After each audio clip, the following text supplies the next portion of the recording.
Good evening, all. Welcome to episode 56 of the Drew Pablo Show. This is 56. We're 56 episodes into a 100-day challenge, 56 live streams in 56 days. Great that we've already got two comments from Dodo and Con. Thanks for joining so fast, guys. Great to have you lads in the chat. Much to discuss today. I think we're going to focus mainly on the LA riots, which are ongoing, and it's very, very crazy stuff. I'm just going to quickly post the link to a few more people, guys, and then we'll get into it. Okay, but clicked on that Drew Power live notification so fast. Yeah, thank you, man. Thank you for joining. I'm glad some people have their notifications on. That's awesome. Greetings from Cyprus. That's very cool that we got someone from Cyprus. Salute to you, my friend. Glad that we've got the resistance to Phidias in Cyprus. Good stuff. Good stuff. What's up, Brody? Hello, brother. Guys, we're watching on YouTube. We've got a couple hundred. I think we've got 100 on Twitter. But if you're watching, go to my YouTube. Leave a like on the stream. Very important. Very important that we build up the YouTube channel. I'll just quickly post in the Discord as well. I encourage everybody to sign up to the Discord.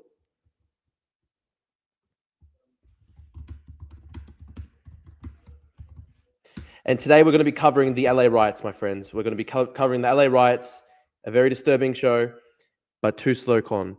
Howdy. Hello, Tom Phones. G'day, mate. Been enjoying your show so far. Thank you, guys. It's really cool that we've got so many people watching. Thank you, Ryan Howe, for tuning in. I also want to say, if Ethan Kernigan's watching, thank you as well. I saw your message, man. Thank you so much. I'm a big fan of your music. So much to discuss today, guys. So much to discuss. We're gonna focus on the LA riots. Let me get up some news reporting on that, and we'll put on the show. Hello, Ryan. How you going? Hello. We got two Ryans. Thank you, guys. Very cool. Very cool. Okay, so Thomas is in the chat. Thomas Sankara. Great to have Thomas Sankara here. Going to cover Elon Musk and Trump breakdown. We covered that a little bit yesterday, but I'll cover more on it. The president being peaceful with minimal violent resistance to illegal federal military overreach. Look, I've seen some violence in some of the footage. I obviously don't like I don't like rioting, but I agree that what Trump's doing is bad. So we'll bring up some of the news on this. Okay, hang on,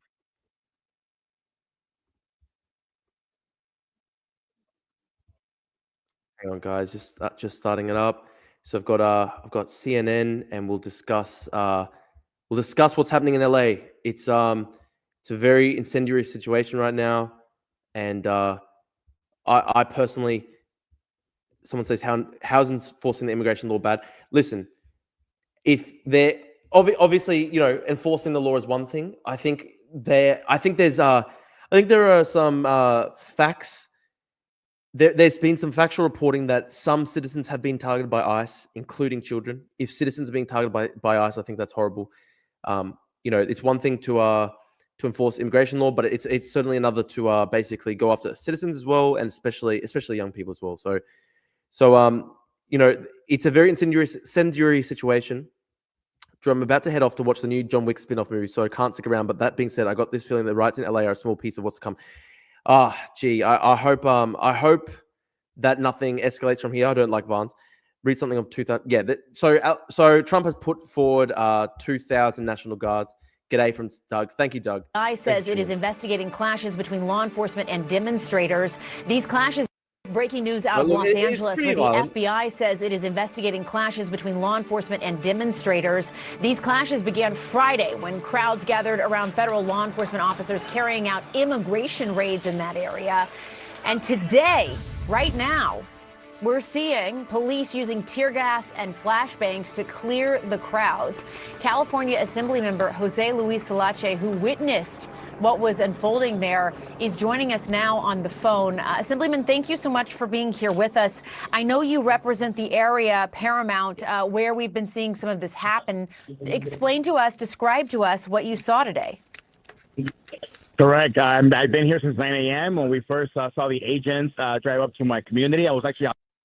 Someone saying that it's false propaganda to call this riots. I mean, like, it's pretty violent. I can see this with my own eyes. I mean, there's people throwing rocks and all that sort of stuff.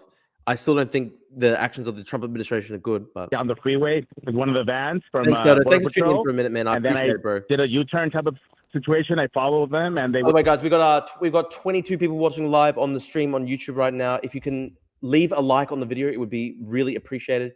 With more likes on the video, YouTube will recommend us to more people. So if we can hit 20 likes on the YouTube stream soon, that would be excellent. YouTube will bring us up to about 40 views probably.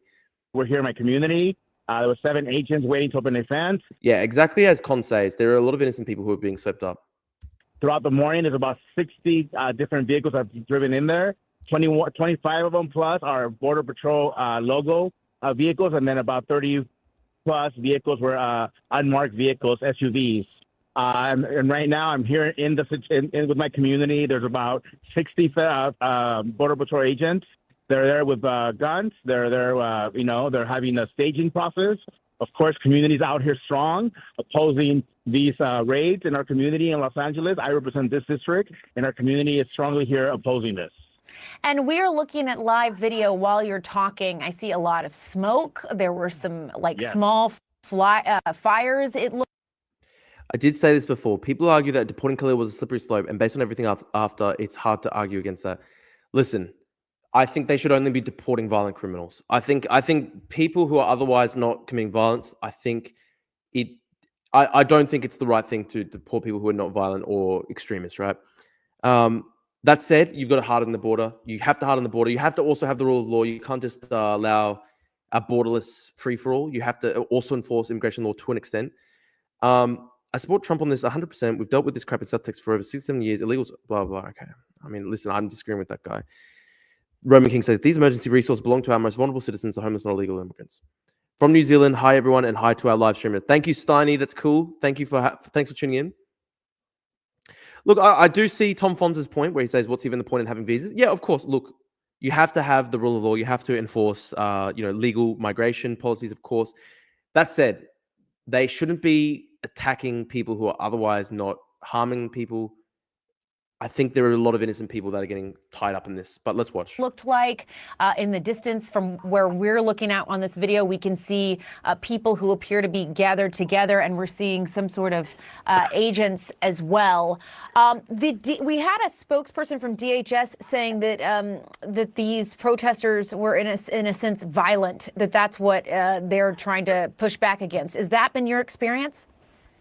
There's definitely a variety of demonstrators. I have to be objective here, and there's been people that are, of course, are angry, they're passionate about why the agents are here. And you have a variety of folks that obviously are here peacefully, and there are people who are a little more aggressive, and that's just being objective. But of course, community is upset of why they're even here in our community. Right. And why they're even here in the community. I mean, listen, you have to enforce the law. To a certain extent, you have to enforce the law. So, we have to see this objectively. America is a country with the rule of law, with the system of laws. You can't just completely violate them. And I represent a very high... If somebody's been part of, a community for 10, 15 years and they haven't committed violent crimes, there should be a pathway for citizenship. More recent illegal immigrants, they should need to be deported. That's part of having a system of rule of law.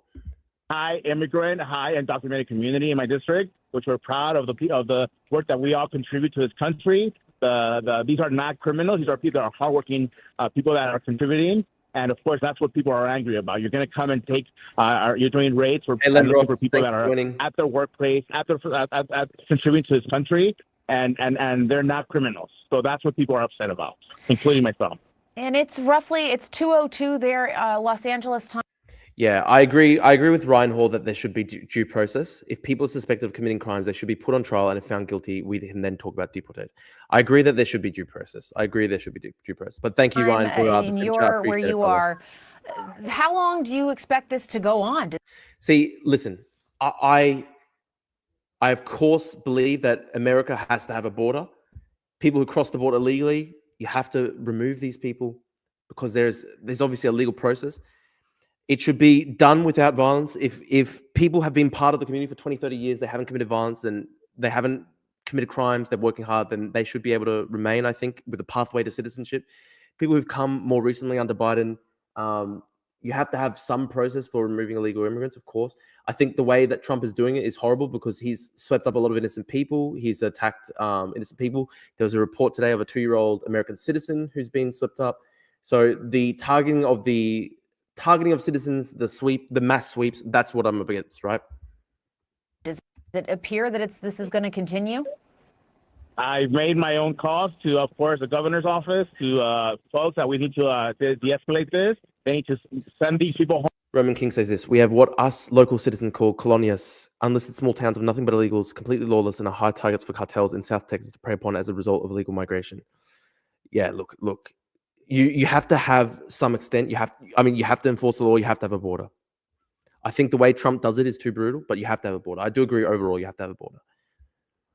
Steve, thanks for joining, mate. Thanks, mate. Good day, champion. Thanks you, mate. Cheers. Home so that our community can go home and stop this. And we need to de-escalate the situation because people are upset. I don't know how long it's going to be here. I came here since 9 a.m. myself with community, and they've been standing their stage there. And we've seen throughout the morning different vehicles leaving the facility. And so we have a feeling that they're doing raids throughout the LA, Los Angeles area. And we have word now that the FBI is investigating what's going on. Have you seen any FBI agents or anyone like that where you are? Guys, we've got I think we've got 34 people on the YouTube live stream. Leave a like on the live stream. Leave a like on the live stream, and YouTube will recommend us to more people. So it's very important you leave a like on the live stream when you're tuning into the lives. Thank you, guys. Not as of now. Again, I've seen Border Patrol vests and uniforms that they're wearing, the agents.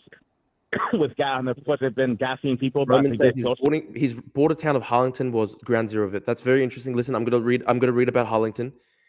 Of course, as I said to Roman, you have to have a border. People who've crossed it illegally, you have to have a process for deporting people. I agree, but you have to do it legally. You have to go according to due process. You can't sweep up citizens, of course. I think this is very basic stuff. I'm trying to see this in a nuanced way, right? To them. Anytime that would be hey mate, the thanks for joining us. The parking lot, they throw they're gassing people so they can move away from the area, and so these vehicles leave the premises. And but I have not seen anyone from the FBI here yet. Yeah, how often would you say you're hearing these flashbangs or seeing this tear gas deployed? It's been throughout the morning. To be honest with you, I actually was close to them, just monitoring the situation.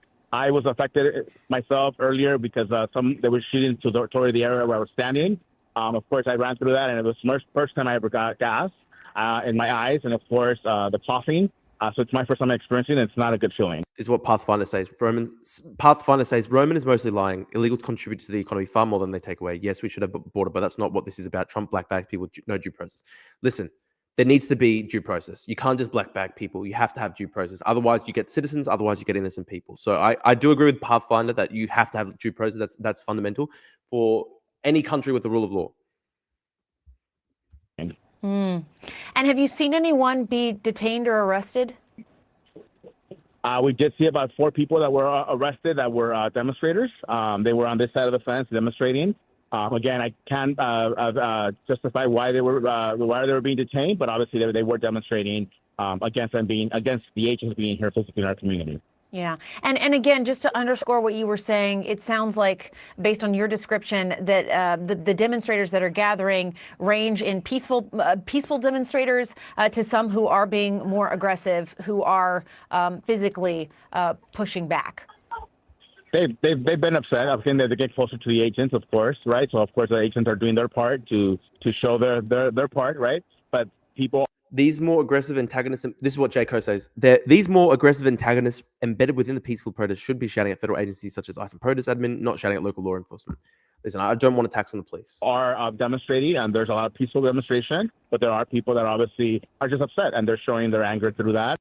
I am worried, as Full Circle history says, I am worried that Trump wants to be dictator. I have encouraged people through my social media to please be peaceful as they're demonstrating. Do not use violence. That's not what we want to do. We don't want to add to the narrative. We want to make sure that people are demonstrating. We live in a democratic process where people can express their feelings and how they're feeling, but of course do it in a peaceful manner. Yeah. And just again, to underscore, as we're talking to you, we're looking at live video. And look, there's a lot of law enforcement there.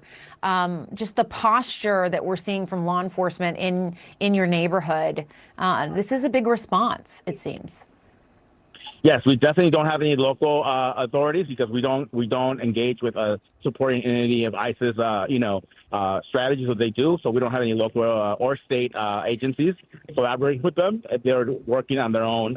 Pathfinder says clearly Trump is provoking people into a riot in order to have an enabling act moment. I am very worried that Trump wants violence for a sort of enabling act moment. Federal merit at this point. All right, federal agents.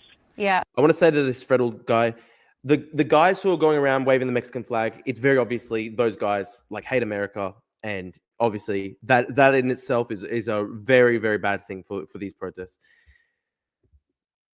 This is a good comment by Great Red Menace. Peaceful protests and civil resistance would do way more than violent riots. Didn't they learn anything for the past years?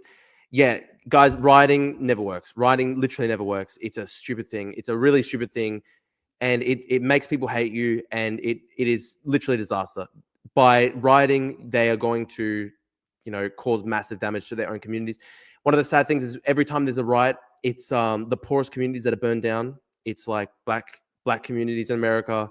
It's the often the poorest in the society that face the brunt of the destruction when there are riots in these communities and stuff like that. So I'm really against rioting. I'm really against rioting. Pro-immigration libertarians do. This is from Ryan Hall. Pro-immigration libertarians do argue that most of the issues people put on immigration have more to do with the welfare state, and there should be more incentives for people to find employment. That's what Ryan Hall said. Steve Sain says this. They didn't call the National Guard on January 6th, but they did for this. Yeah, it is ironic. It is ironic, obviously, that Trump didn't call the National Guard for January 6th. So Roman King says, Trump has our blessing. We overwhelmingly voted for Trump here in South Texas, a nominally blue conservative district for the first time in decades, to the dude that called me a liar-nosed jackass. This is what Roman King says. Bonker says, with the return of Abrigo, Garcia, and the others over the last 2 days, this has set a precedent for returning the others who are not afforded due process. It's very important to keep due process. Very important to keep due process. Great Red Menace says this. This is why the far-left cancer prevents any human advancements. Hassan will be justifying this bullshit today for sure. He's going to be definitely cheering on rioting. Malachi says, was there ever a riot on either side when you attended anti-CCP protests? I've never participated in a riot.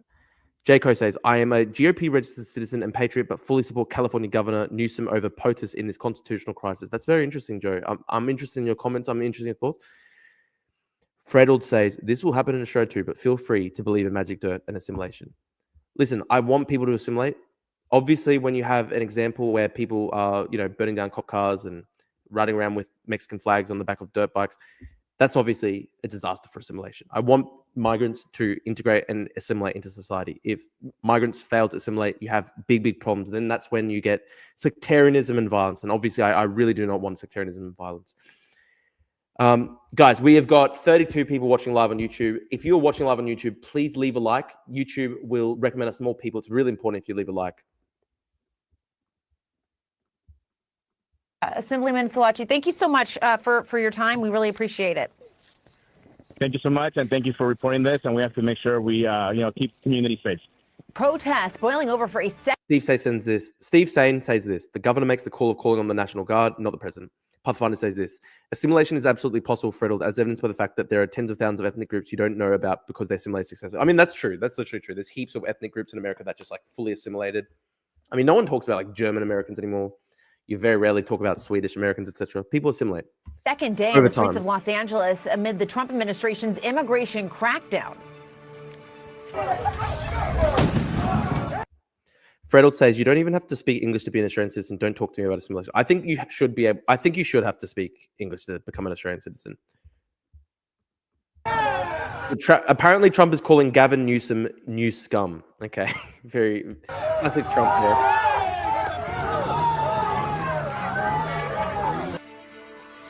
CNN correspondent Julia Vargas Jones joining us now from Los Angeles with the very latest. Julia, what's unfolding right now? Well, these operations are still ongoing in Paramount, California. That's just south of Los Angeles. Jessica, take a listen to what is going on just now. Wow, these some pretty, very confronting scenes. Now, a woman who took another video of this same scene near the Home Depot there, she said that she could smell. Roman King says Gavin Newsom had a call down order to not engage with the looting of a gas station, but that was the only thing that got looted. That's what Roman King says. The tear gas in the air that off. Steve Bannon calling for taking back America. There were American and Mexican flags at the protest. It's not a damn insurrection. Listen, Steve, I still want to say that I think it's really bad that people are bringing Mexican flags to these protests. It's a sign that, it's a sign of obviously great antagonism towards like America. Officers. If you're going to these rallies with a Mexican flag, you're kind of showing that you're against you identify with a foreign state. Federal officers had come to this Home Depot where Bonker says you can become an Australian resident and speak little or no English. You cannot become a citizen unless you pass the English and other basic tests. This takes years to become a citizen in Australia. Pathfinder says, how long until Trump has his own Kent State moment? I really hope that nobody's hurt. I really hope that he doesn't fire on protesters. I don't want anybody to be hurt or killed. It's really scary. I am very worried about the authoritarian instincts of Trump. Con says, I much prefer America's culture of assimilation to Australia's multicultural sectarian mindset. I keep on being referred to as Greek Australian, even though I've only been to Greece once. That's a good point, Con. And yeah, true. I get called Greek Australian too all the time. But I mainly identify as Australian. I mean, I've been to Cyprus for 2 weeks in my entire life. Somebody in the chat actually said use live round. I completely disavow that. That's horrible.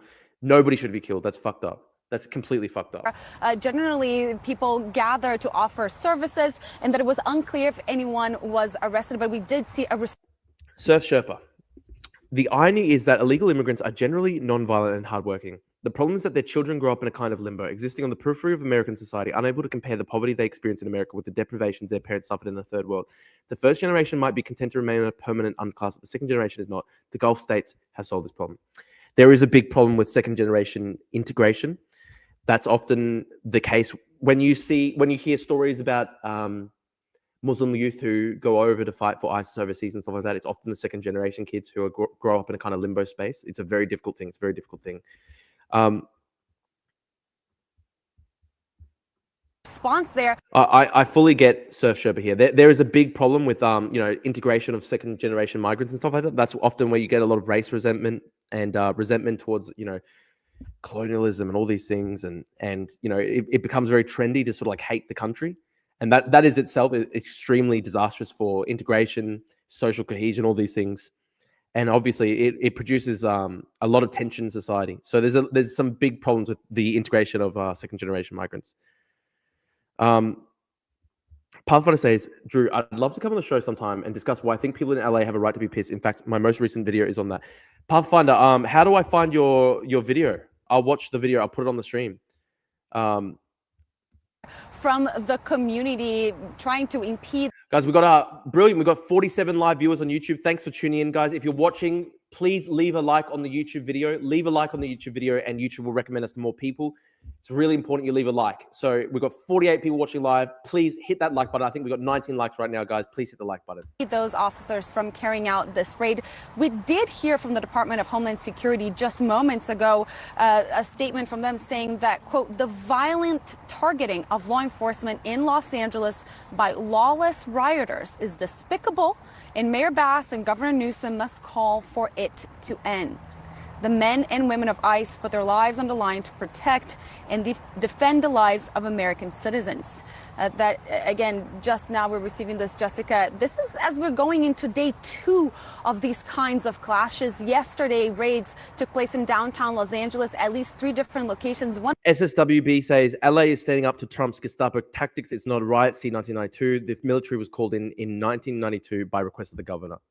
Of them, another Home Depot, and the other one was in the fashion district at a business that was allegedly using fictitious documents for some of their workers, according to the U.S. Attorney's Office. That again, so we have that going on yesterday and today, and then as the news continued to spread yesterday of these raids, that's when we see protests swelling in downtown Los Angeles, part of the city being paralyzed by these protests as the community was coming together to say that they oppose these kinds of targeted raids and that they were indiscriminate.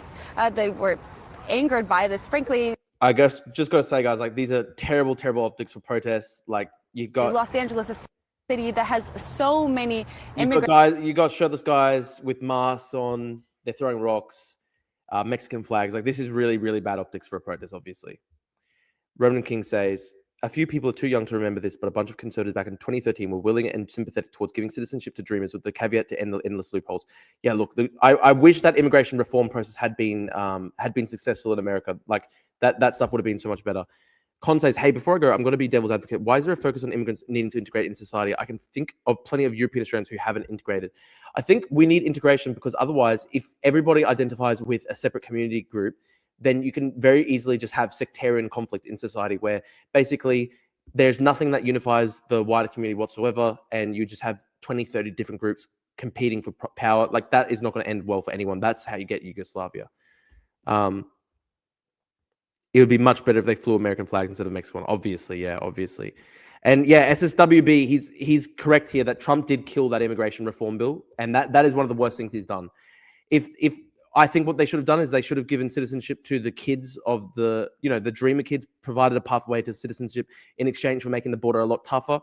In reality, sadly, Trump destroyed that prospect of a deal. About 10 million undocumented immigrants in California. A third of them are angered by. Holy shit, 10 million in Southern California. That's a huge number. It's frankly, Los Angeles, a city that has so. Thanks, Con. Thanks, man. Sorry to see you go so early. Thanks, Con. I appreciate it, man. So many immigrants, about 10 million undocumented immigrants in California. A third of them are here in Los Angeles County. So this kind of reaction is to be expected. Yeah, this is a developing story, Julia. We'll continue to keep an eye on it as. That's a crazy amount of people. 10 million illegal immigrants in one state. That's crazy. Things continue to escalate there in Los Angeles. I agree with Peter that Obama should have given the dreamers citizenship. We will certainly keep an eye. Yeah, the response to the people like Freddled, who are the response to these guys who are like full ethno status, blood and soil types is like, you get an example of the Irish versus the British where like they are like almost like genetically indistinguishable from each other. And yet there is so much bad blood there over like literally hundreds of years of like genocide and mass murder and all this shit. So obviously, yeah. And you look at the Balkans where like there's very little separating people in the Balkans in terms of like, genetics and ancestry, but people slaughter each other based on sectarian divides. So I think it's a little bit silly to pretend that all white people are the same everywhere. I think that's pretty silly, obviously. Out for any more developments. Julia Vargas Jones, thanks so much. Let's watch more stuff. What should we watch? Okay, ABC News. Breaking news. Protesters and federal agents clashing in Southern California over recent ICE arrests. This video showing the violent confrontation. This is really bad scenes. I really do not like to see this type of violence in America. Outside a federal building in downtown LA.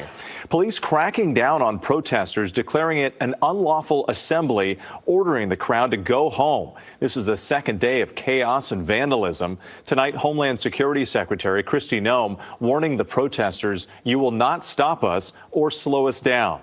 All of this as the man mistakenly deported to a notorious prison in El Salvador, Kilmar Abrego Garcia, is now back in the U.S. facing charges now, accused of transporting undocumented migrants. His attorney calling the charges, quote, preposterous. ABC's senior reporter Catherine Surf Sherpa says this. That said, rioting is a beautiful expression of the vitality of the masses, and looting is one of the most democratic forms of expropriation because it is based on the personal discretion of the looter. Only they know how many pairs of Jordans they require. Genius comment, Surf Sherpa. Thank you, my friend. Thank you. and Folders leads us off tonight. It's so important, the personal discretion of the looter, knowing how many Jordans to steal. Thank you. Pathfinder says this, Drew, I'm not sure why we have to cuck to the right-wing narrative on this event. We can definitely call out bad apples while still recognizing the people in LA have a right to be enraged. Pathfinder, can you post a link to your YouTube video in the comments here, and I'll put it up and I'll watch it. Tonight, protests escalating into conflict in Los Angeles as the Trump administration's aggressive deportation efforts spark fear and outrage across the country. For the second consecutive day, angry crowds clashed with law enforcement following a series of ICE raids that drew condemnation from local leaders. You cannot just come into the community and terrorize citizens the way you did. An ICE raid in Paramount today devolving into chaos. Dramatic aerial footage showing protesters blocking a bus carrying officers. Police in riot gear dispersing crowds with flashbangs. Like, guys, obviously the optics here look fucking atrocious. Looks so bad to have like shirtless guys in masks with Mexican flags. It's terrible, terrible optics. Come on. And tear gas. The FBI vowing to find people they say threw rocks at law enforcement vehicles. And in New York, video showing this man, which the Department of Homeland Security identified as Joaquin Rosario Espinal of the Dominican Republic. Authorities say Espinal resisted arrest following the dismissal of his immigration law enforcement vehicles. And in New York, video showing this man, which the Department of Homeland Security identified as Joaquin Rosario Espinal of the Dominican Republic. Authorities say Espinal resisted arrest following the dismissal of his immigration proceedings. He and another woman who allegedly assaulted an officer were arrested, authorities say, despite interference by members of the public. The Department of Homeland Security calling for an end to the violence against ICE officers who they claim are facing a 413% increase in assaults when carrying out arrests. The tensions reaching a breaking point just as Kilmar Abrego Garcia arrives back in the United States. The 29-year-old Salvadoran man from Maryland became a symbol of Trump's immigration crackdown after the administration admitted to mistakenly deporting him. I've got a comment by Yusuf. I don't blame people for being enraged what the American version of the KGB are doing in LA, but at the same time, we don't want to vandalize property and assault people. I think this is a very fair comment by Yusuf. Yeah, I want to see the video of Pathfinder 2. Please, Pathfinder, just post the link in the comments here. I'll bring up the link and we'll watch it. The government of El Salvador agreeing to his release to face charges. Abrego Garcia, now the subject of a 2-count federal indictment. Those charges stemming from this 2022 traffic stop in Tennessee, where Abrego Garcia was pulled over driving an SUV with 9 other people inside. He's hauling 9 other people is not a good look, is it? on these people for money. You got to call. The strongest argument is that this is a states' rights issue. If Gavin Newsom wants illegals in his state, then that is his right. That's a comment by Weeb Abu. Tom Foe says this, I thought you were against levels of immigration that cause a massive demographic shift. How can you then think giving tens of millions of illegal citizens doesn't contribute that? Listen, you don't want massive... Obviously, I want to have lower migration. I believe in having a border. I believe in stopping illegal immigration. At the same time, people who have been in America for 20, 30 years and haven't committed any crimes, I think it's brutal what Trump's doing. You have to give people due process as well. And he's also swept up a lot of individual people who are citizens. He's swept up some innocent people. And that's where I disagree, right? Pathfinder says, I linked it. Not sure if YouTube auto deletes them or not. If you can't see it, I will DM it to you. Also more than happy to come on and clarify my stance. Pathfinder, are you in my Discord? Because unfortunately it hasn't come up on my on the chat here. If you can send it over Discord. Pathfinder, YouTube won't allow links anymore, even if you're a mod, I think. Pathfinder, send it to me on YouTube, on Discord. I'll post the Discord link in the chat for people. Hang on. Yeah, Peter makes the point. Peter, dreamers have been living in the USA since childhood. I think people who've been living in America since childhood and they haven't committed any crime and they're not extremists, I think I don't think they should be like sort of brutally ripped from their families, of course. Looking at Trump, he's following the Soviet playbook. It's concerning. It's very concerning. I don't want to see massive authoritarian rise. Okay, Pathfinder, I've got his video up. I'll play it. Okay, we'll play Pathfinder. Is what he's doing. The Department of Justice... Someone says, brother, due process is what got us in this mess in the first place. No, it's not, because the problem with this current thing is that there was no due process. They didn't have enough judges, and so the system was overwhelmed. That's not due process. That's actually a failure of the rule of law. Alleging Abrego Garcia was part of a human smuggling ring responsible for transporting drugs, weapons, and migrants, including MS-13 gang members. His attorney called the charges preposterous, and his wife had previously denied he had any affiliation with the gang. With sources tell ABC News that the decision to indict Abrego Garcia led to the abrupt resignation of a top federal prosecutor in Tennessee. His departure prompted by concerns the case was being brought for political reasons. Catherine Falder is reporting for us in Washington tonight. Okay, so a prosecutor in Tennessee. Los Angeles is currently on fire. I got Pathfinder's YouTube up. We'll watch it. I'll be interested to see. Okay. Hey everyone, Jay from Pathfinder here. Breaking news as of a couple of hours ago, there have been Why didn't they arrest him back then, Drew? Who the hell was the president then? Yeah, I get your point, Steve. I get your point. massive protests in Los Angeles with regards to ICE illegally detaining people who are quote-unquote illegal immigrants. Of course, we have no evidence of that. There's no warrants, there's no subpoenas, there's no nothing. By the way, guys, we got we've got 53 people watching live on YouTube. If you're watching live on YouTube, please leave a like underneath the video. Leave a like on the YouTube stream. The more likes, YouTube recommends us to more people. I'm really happy to have 53 people watching live. Make sure to leave a like.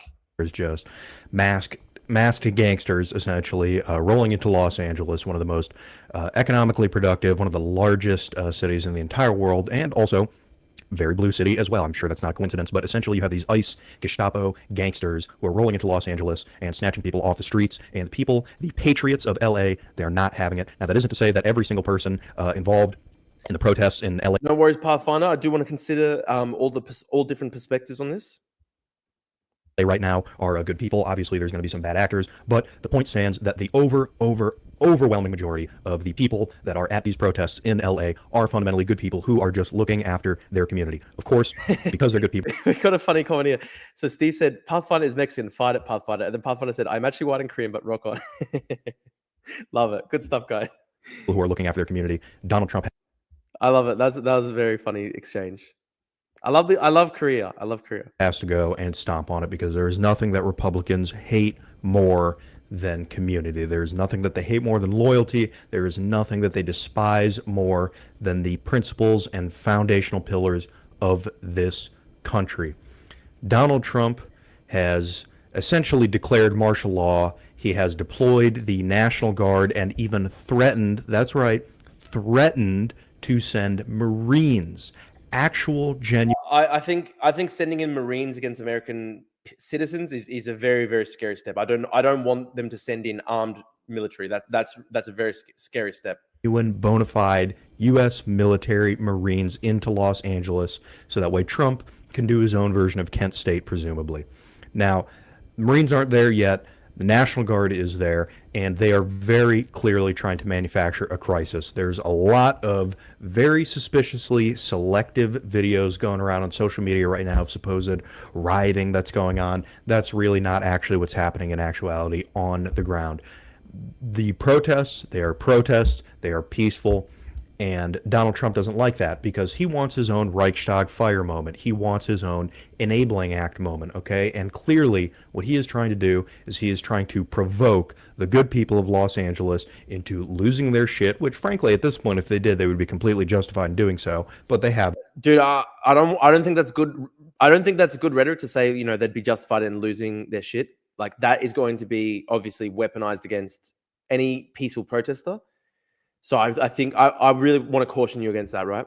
Because they're better people than myself. But he's trying to provoke them into doing that, so that way he can get the Marines. He can have carte blanche to bring the Marines in to Los Angeles and gun down protesters, and more importantly, disappear people off the streets. If you're anybody with a fucking IQ that's higher than 5, you know that this is what's up. You know that this is what's up. You know that this is the plan. This has always been the plan since day one. And what's interesting is that Donald Trump's Secretary of Defense in his first term was asked to shoot protesters by Donald Trump, and he refused. And obviously, yeah, Pathfinder, do you want to come on the show? I'll send you the StreamYard link. Hang on. Okay, I'll send you the StreamYard link.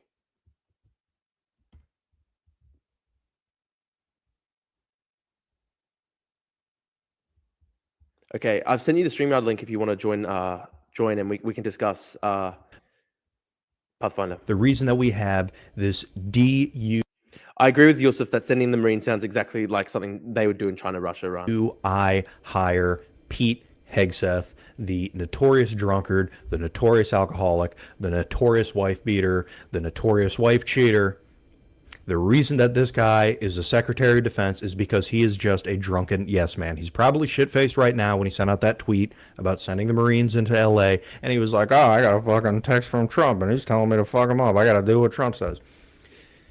He is a yes man. He is a I'm going to go back to breaking news. Because Pathfinder is going to join in a second, I'm going to bring up, I'll bring up some more news, and we can discuss, we'll discuss his views from the video on the stream.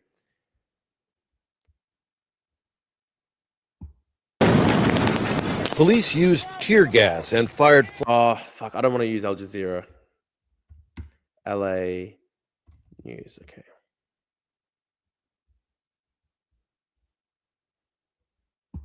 So this is live.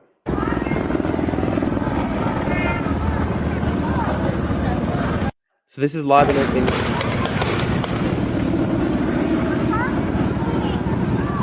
this couldn't be live, right? Because I just read it's 4 a.m. in LA. Surely this can't be live.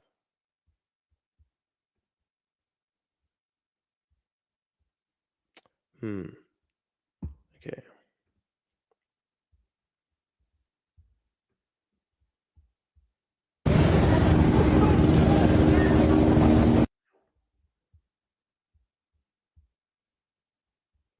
Just trying to find a good news clip to watch. Probably a good idea to get someone who's living in LA to get some more insight. Yeah, look, if we've got somebody who wants to talk from LA, that would be great. I'll bring on anybody in the stream. It'll be interesting. If we've got somebody who can talk from LA, I'd love to have them on. I will literally bring on anybody from literally any background. Trump immigration authorities launched a series of targeted raids throughout the city of. Steve says, Drew, find the video of a military helicopter bringing ammo canisters. Look, maybe this will be in the MSNBC thing. Brumman King, sending the Marines in is illegal and is a direct violation of the Posse Comitatus Act. Trump and the Hegseth are directly breaking federal law. Yeah, listen, sending in literal armed military is really wrong. SecDef Hegseth is driving the threat to deploy Camp Pendleton Marines to protect and safeguard continue sweeping on lawful ICE operation. U.S. Marines will disobey such law. That's what J. Coe says. It's 4 a.m. in LA. They're probably asleep. I'm in the stream. Oh, yeah. Okay. Pathfinder, thanks for joining us, man. Hey, what's up? Are you in LA now? Yeah, no, man. Yeah, man, thanks for joining. Oh, okay, cool. Yeah, thanks for having me on. I appreciate it. I really do. Are you in LA now? I'm not in LA. I am in San Francisco, same time zone. Okay. But I do have quite a few friends that live in LA. In fact, my editor actually lives in LA. So I do have a pretty good sense of what's going on. What keeps you up at I think is it 4:30 a.m. over there right now? It is 4:37 in the morning right now. What keeps me up is actually you, my friend. I was going to bed and then I saw Drew Pavlu streaming and I thought I got to get on that. I got to get on that. Oh, that's cool, man. That's cool. Well, I'm glad that you ended up coming on the show. That's really cool. Okay, thank you for having me. I appreciate it. Yeah. So tell me a bit about your political background. Like where you sit politically. I think you're certainly more on the liberal side. Or would you say liberal or leftist? No, liberal for sure. Liberal. Yeah, liberal. And then explain to us what you think's happening with the ICE raids and the protests, etc. Yeah, sure. Well, a little bit about my political background. I'm definitely a very, very firmly center-left kind of guy. Super abundance kind of liberal-oriented guy. In fact, I have some videos about that. If your viewers are interested in that, I highly recommend they check out my channel. I love the abundance stuff. I'm a big abundance guy, and San Francisco, that's the home of that stuff, man. And I'm very active in like local politics, and we're really trying to make a difference here. But as far as the LA riots and stuff go, I mean, my perspective is, I have a lot of thoughts about this, and obviously because this event is sort of unfolding right now, it's my thoughts are still sort of formulating. But my biggest thing is I really hate it when liberals cuck to the conservative narrative, the conservative framing of things. That's what I really don't like. And so listen, a lot of the stuff that you're saying, I'm 100% with you, man. I'm 100% with you. Yeah. Like 99% of the stuff that you're saying, especially about the rioting, it's super bad optics, like the Mexican, terrible, terrible, terrible optics, Yeah. Because America is a nation of immigrants, and people that have immigrated here, either legally or illegally, I do think should be proud of that fact.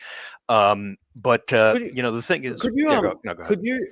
So you said that people who've come illegally should be proud of that fact. How do you justify that? Because look, at the end of the day, America, you still have to have a border. One of the big problems that killed the Democrats in the last election was, the mass rise in illegal immigration in the past 4 years. So, how do you square that? Because that is going to be a huge problem for liberals in the years ahead. Well, I'm glad that you mentioned that, because that sort of goes back to what I was talking about with sort of the cucking to the conservative framing of this thing. I obviously don't have a problem with legal immigration. I do have a problem with illegal immigration. I don't have a problem with the illegal immigrants unless, of course, they're violent, in which case I absolutely do categorically support their deportation. But the overwhelming majority of people that immigrate to the United States really do just want a better life. And I think there's a lot of reform that needs to be done in order to make it easier for people to legally immigrate here. But the thing is Barack Obama, this supposedly satanic communist, this guy, when he was president, They literally called him the deporter in chief because he deported so many fucking people. Okay, he deported more people than Donald Trump. All right, this guy had the border on lock. He had the deportations on lock. And Donald Trump won. Donald Trump was the president right after him. So this whole idea of like, well, how could you say, stuff about like illegal immigrants and stuff like that? The thing is, man, is I'm really sick of cucking to the right wing narrative that liberals, Democrats, but liberals around the globe are not or aren't necessarily strong about the border. I definitely think there are a lot of liberals, especially in Europe, that have their problems about that. And that's not to say that Democrats don't have their problems about the border too. But it's just it's not, the borders are not open. Okay, the idea that like Joe Biden just pulled a lever and the gates to America just opened is I mean, that's just insanity. And I don't want to give I just don't want to give an inch to this idea that Democrats are like weak on this stuff. I do have to say though, like there obviously was a massive amount of illegal immigration in America over the past 4 years, and look, that did, like, over and over and over again we see polling show like that was one of the big issues that killed the Democrats. So I think it's very difficult, right? Like I think potentially the pathway forward is, I think there should be an amnesty for like young people who've been in America their entire lives who might not have papers, if they've been in America their entire lives, and like the dreamers, there should be an amnesty for these people, and there should be a pathway to citizenship for these young people. I do generally agree that if somebody hasn't participated in violence or if they don't have extremist ideology or whatever, I do think that overall, like like the whole deportation program needs to be just, I think it should mainly be focused just on people who are violent. Totally agree. I do think though, like we do need to acknowledge that the sort of like problem with enforcing migration. I mean, problem with enforcing the law when it comes to migration. I think that is a problem that is killing the left. And I don't know, like for example, when you had that statement at the start when you said America is a nation of immigrants, and whether it's illegal, legal, they should be proud of that fact. Like I think legal immigrants shouldn't be conflated with legal. Let me clarify what I meant by that statement. What I meant was I was saying illegal immigrants should be proud of the fact that America is welcoming to immigrants, at least in theory. In America, give me your tired, your poor. So what I meant, I didn't mean that Americans should be proud that there are a bunch of illegals in the country. What I meant was people who are immigrating here illegally should be respectful of the fact that this is a nation of immigrants. That's what I meant by that statement. But I mean, no, I agree with pretty much everything that you're saying. It's just I have a very hard time stomaching caving to right-wing narratives about things that aren't necessarily or even in large part true. I think that actually somebody that has a really good kind of way to frame this is Ruben Gallego. I don't know if you're familiar with him at all. I don't think I've seen him before. Okay, he's a Democratic senator from Arizona. Okay. And Ruben. Yeah. Okay. Yeah. Okay. Yeah. So very like center left kind of guy. But he's the guy who succeeded. He's the guy who succeeded that. What's her name? That crazy lady who like destroyed the Democrats. Carrie Lake. He beat her. But yeah. No, she's fucking insane. But he is really good about talking about border policy, and that is a main plank because obviously Arizona is a border state. So he talks about that all the time, and he makes it very clear that his thing is, listen, we're not going to tolerate illegals that come in here and commit crimes, but we also need to recognize that a lot of people that are here illegally are here because they have absolutely no other way to get into the country, and we need reform to our immigration system to, number one, make sure that it's harder for people that commit crimes to come here, but number two, to make sure that it's easier for people who really are just hardworking individuals to come to this country. And listen, it's not Democrats that are standing in the way of that; it's Republicans. I mean, listen, Republicans were ready to go to sign this, super conservative or whatever border bill when Biden was president that I thought was a pretty reasonable bill, in fact.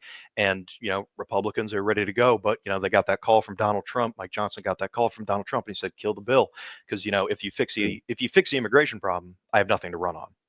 I don't have any ammunition if you actually solve the border crisis.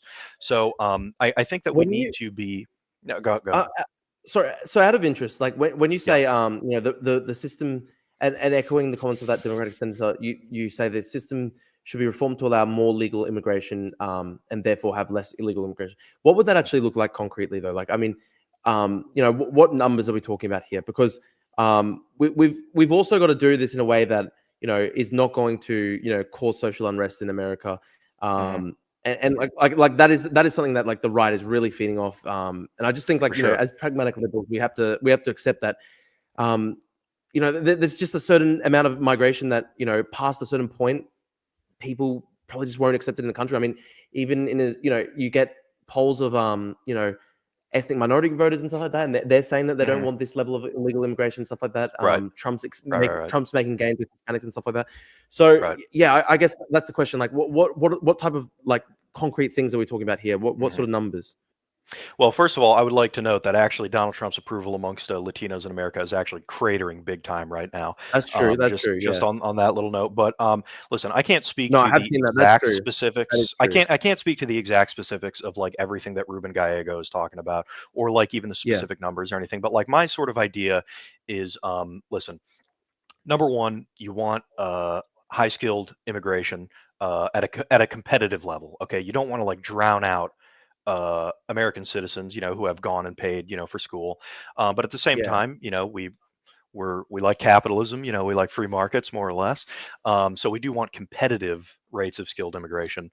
But then the other thing is there's a lot of unskilled labor that I think that we want specifically in the U.S. because we're just such a big country. And I mean, listen, if these people will, build houses, which we have a massive, housing shortage right now, we don't need to be artificially inflating the prices of goods even more so than they already are by, kicking all these people out, or rather making it harder for them to come in. So to your question about like, the concreteness, I can't give you like exact numbers or anything like that, and immigration specifically is not my strong suit. I'm actually mostly an econ guy, specifically with regards to like, trade, and also foreign policy guy, specifically with regards to Ukraine, which by the way, very, very big props to you, my brother, for going to Ukraine. That was some very brave Thank shit. you, man.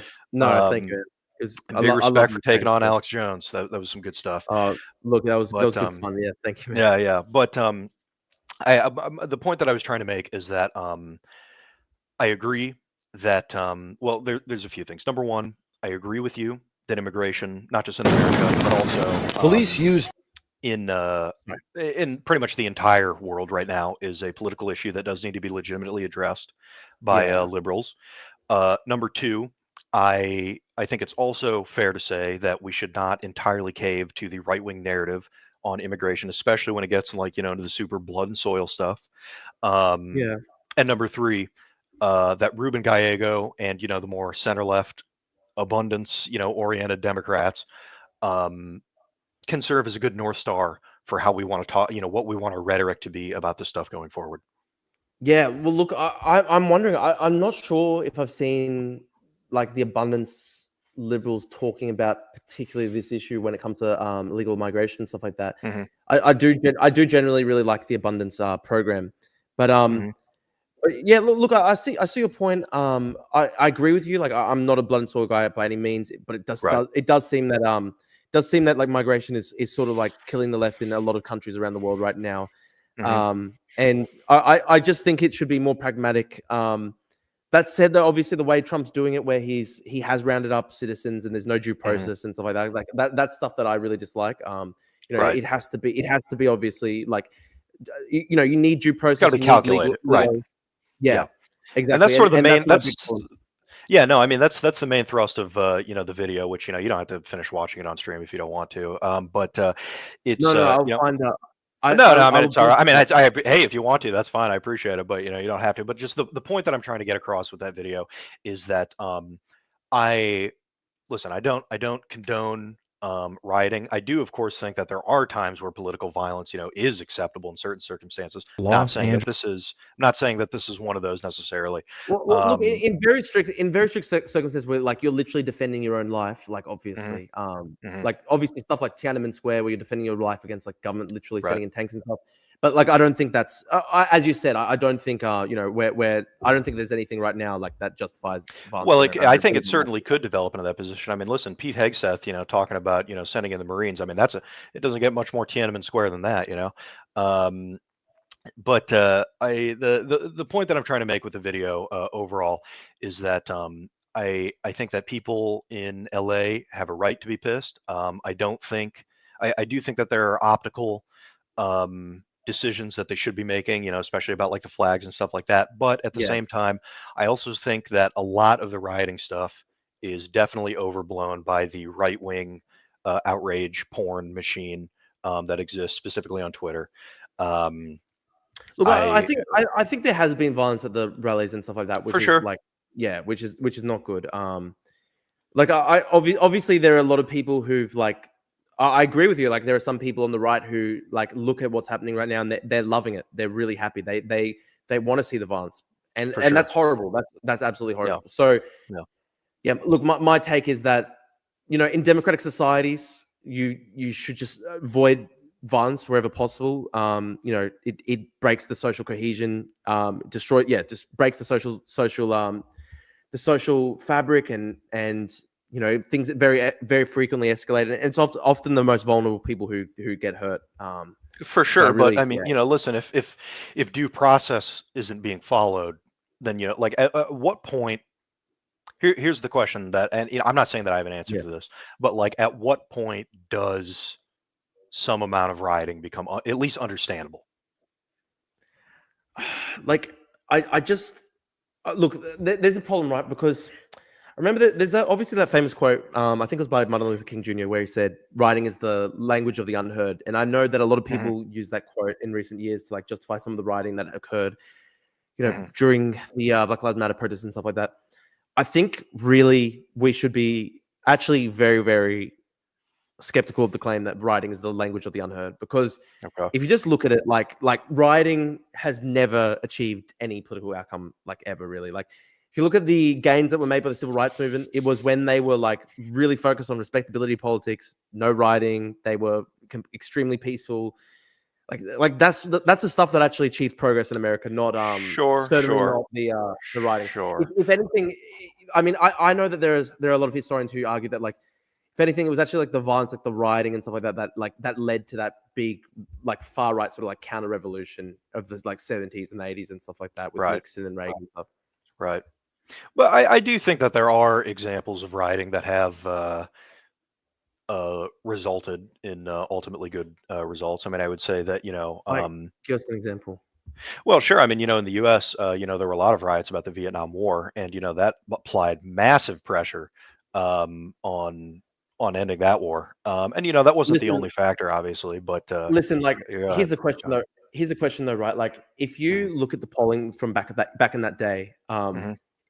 like the kids who were rioting and doing stuff like the kids who were like chanting like ho ho Ho Chi Minh and stuff like that, Right. and Right. like chanting in favor of the Viet Cong. Like if you look at the polling from back then, like it was the kids doing that actually was really bad for the anti-Vietnam War cause. It was like the Vietnam War cause became unpopular because it gradually became unpopular in America because opposition to the war gained more respectability. Like, for example, like when Walter Cronkite, the famous news presenter, Hmm. came out against the war, Hmm. like that was probably worth all riots put together, right, in terms of actually like crystallizing opposition to that war, because it was much more respectable than just a bunch of like hippies chanting Ho Chi Minh, and stuff like that. I think that's I don't know. I think.